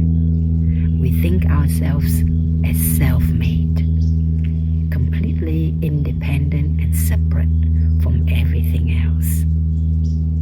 And yet, we know that if we just remove the water element from our body, be shrunken. It's like when we die and we are cremated, all the water element has been extracted. The weight of the ashes is equivalent to our body weight when we were born. So this, however big, burly your body is, when you become ashes, just a bag, like a baby. So water element, all the food we have consumed, but also all the news, the world views, attitudes we've also consumed from our families, our society. So if when we think we are separate and independent, that's an illusion. It's a delusion. So we see interbeing, and it's so important because it helps us heal that sense of separateness. In our practice, we learn to be aware of our body because the body reflects the mind. Mind and body reflects each other. They are each other. So in mindful breathing, I think of if you're a bird watcher, or you simply watch a bird flying in the sky, you just watch it as it is. You're not making the bird going north or south. You're not making the bird flying faster or slower. You just simply watch it. We just watch our breathing, just like we're watching a bird flying in the sky. Or another analogy is like you have a pen and you follow the breath from the beginning. You're breathing in, and then the whole length of the in-breath, and then there's a pause. You smile and relax, and then you follow the out-breath from that point all the way to the end. It makes one cycle. It sounds simple, but it's not simple, because as you follow the in-breath only this much, your thought already arises. Something takes you away. But it's okay. You say, come back. Come back. come back, come back, just come back. Just breathe and smile and relax in this pause. And as you breathe out, this is your mind, this is your breath. Stick to it, follow it. So when you start, maybe you should simply, this is an in-breath, your mind takes place, this is an out-breath. But as you practice more, you will be able to follow the whole way through, from the beginning to the pause, to the end, from the beginning of the out-breath to the end. Just that way. And it becomes a good habit. Every time in our tradition, every time we hear a sound of the bell, church bell, clock chime, wind chime, big bell, small bell in the meditation hall, even the siren, red light, we use those sounds to help us come back to the breath. And those are moments of respite, of stopping. And in stopping, you have deep looking, you see? So I'll invite one sound of the bell, and then you practice with me, okay? You follow the breath from the beginning, and you can simply say, in, pause, out, pause, relax, in, like that. You can mentally say that to yourself. Okay?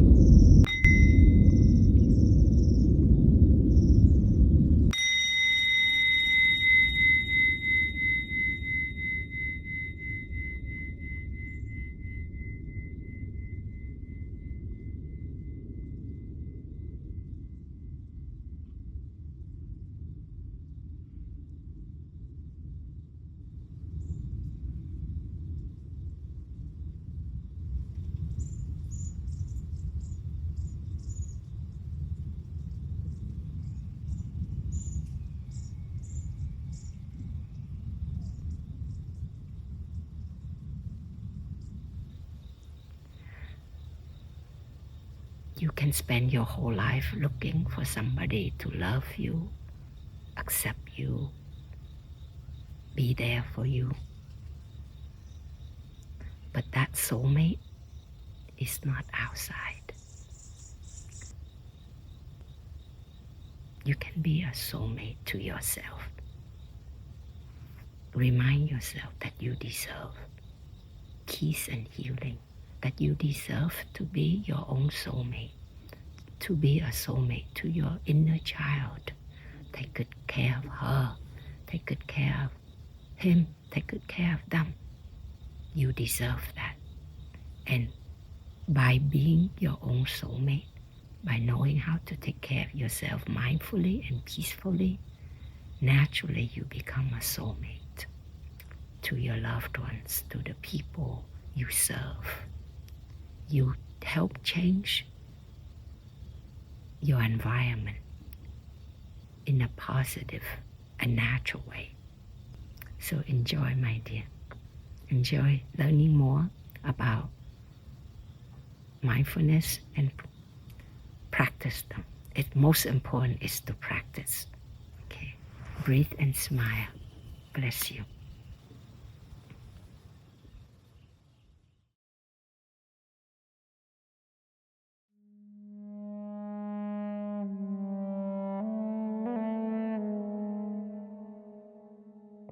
Thich Nhat Hanh had a famous saying, "No mud, no lotus."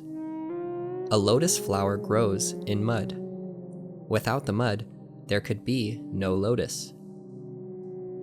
In the same way, if we never suffered, we wouldn't appreciate happiness, nor would we develop compassion for the suffering of others. What Buddhists say brings us the deepest happiness.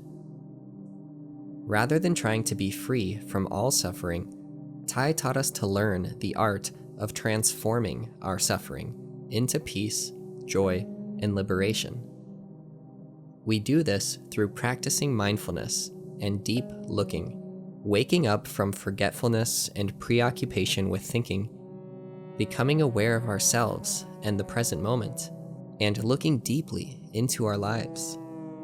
Happiness and suffering have causes and conditions that bring them about. They are like seeds that need water to grow. If we want to be free of suffering, we must stop watering the seed of suffering within us. If we want to be happy, we must nurture the seed of happiness within us.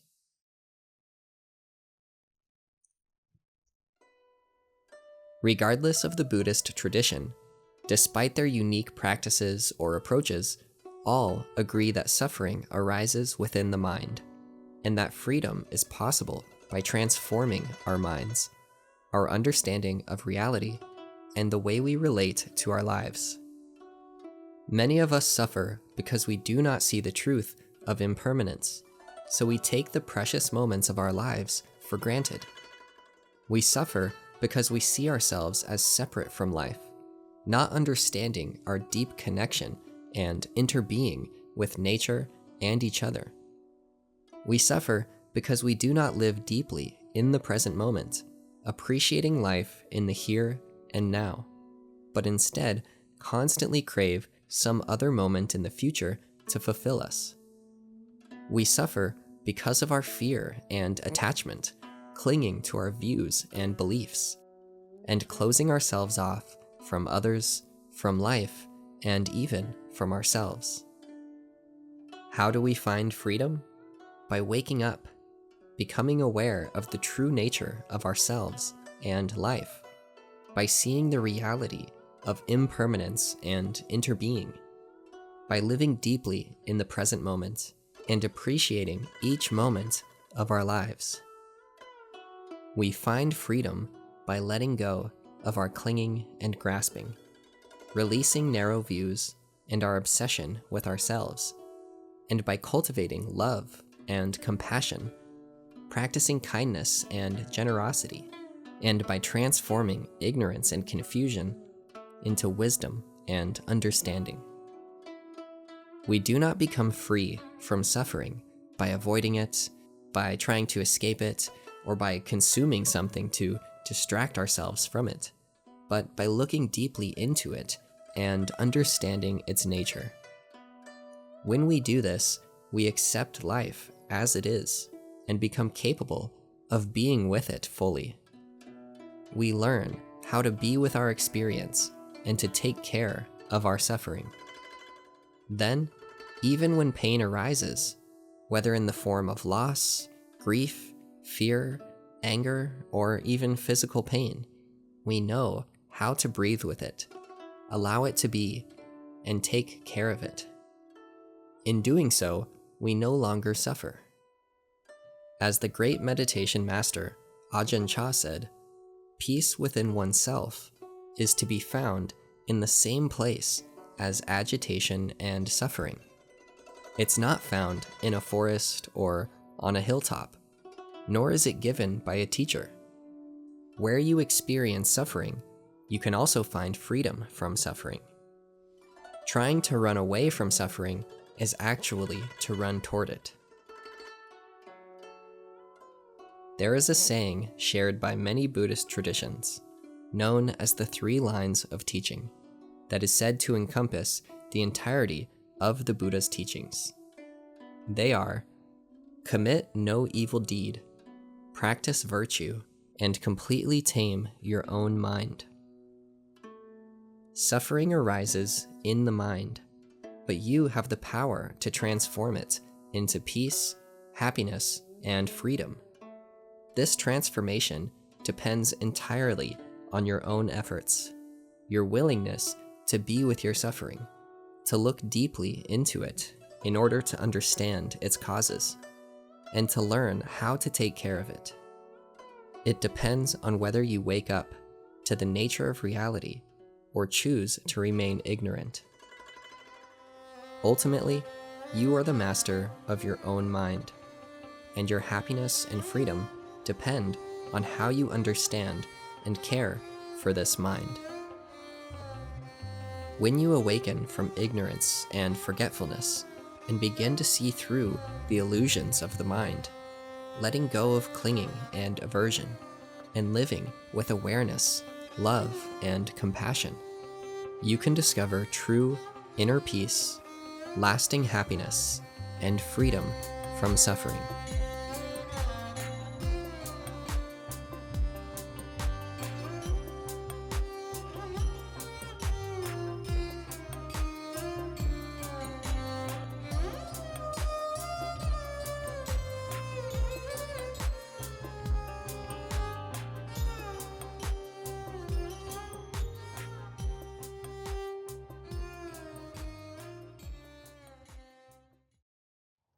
Thank you so much for taking the time to watch this film. I really hope that you enjoyed it and that you got a lot from it. And I'd also like to share 3 more ways that you can go deeper if you'd like to. So the first is I also wrote a book with the same title, Freedom from Suffering. And this book goes a lot deeper into the Buddha's teachings on suffering and how to transform our suffering.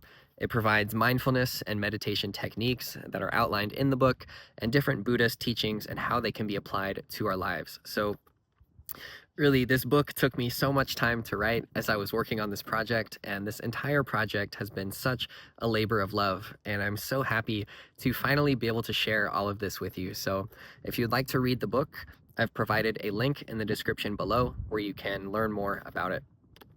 Now, the second way that you can go deeper is by watching all of the interviews, the full-length interviews with the teachers in this film. So all of the teachers in this film project and all of the teachers in the other film projects I've worked on, I've uploaded their full-length interviews onto my Patreon. So if you join my Patreon, you can watch these interviews with different spiritual teachers from around the world. And you can also support me in my mission to continue this work, to continue traveling and interviewing different spiritual teachers and sharing their wisdom with the world. So really, any support that I can get in this mission is sincerely appreciated. So I've also provided a link where you can learn more in the description below. And the third way that you can go deeper is by joining the Academy for Awakening. This is by far the biggest project that I've worked on in my entire life. It is an online course platform and community that is focused on mindfulness, meditation, and spiritual awakening. So we have an entire library of online courses and different topics that are related to mind, body, spirit, wellness, and an online community with different live events that we do regularly. So it's a great resource for people that want to go deeper on this inner journey and to do so with community that are also focused on this path. So once again, I have the link for that provided in the description below where you can learn more. But thank you once again just for watching this film. I really appreciate your time and your presence, and I sincerely do hope that it has helped you in your understanding of yourself and how to take care of and transform your suffering so that you can live with genuine freedom, happiness, and peace. So thank you again. May you be happy, may you be well, may you be peaceful, and may you be free from suffering.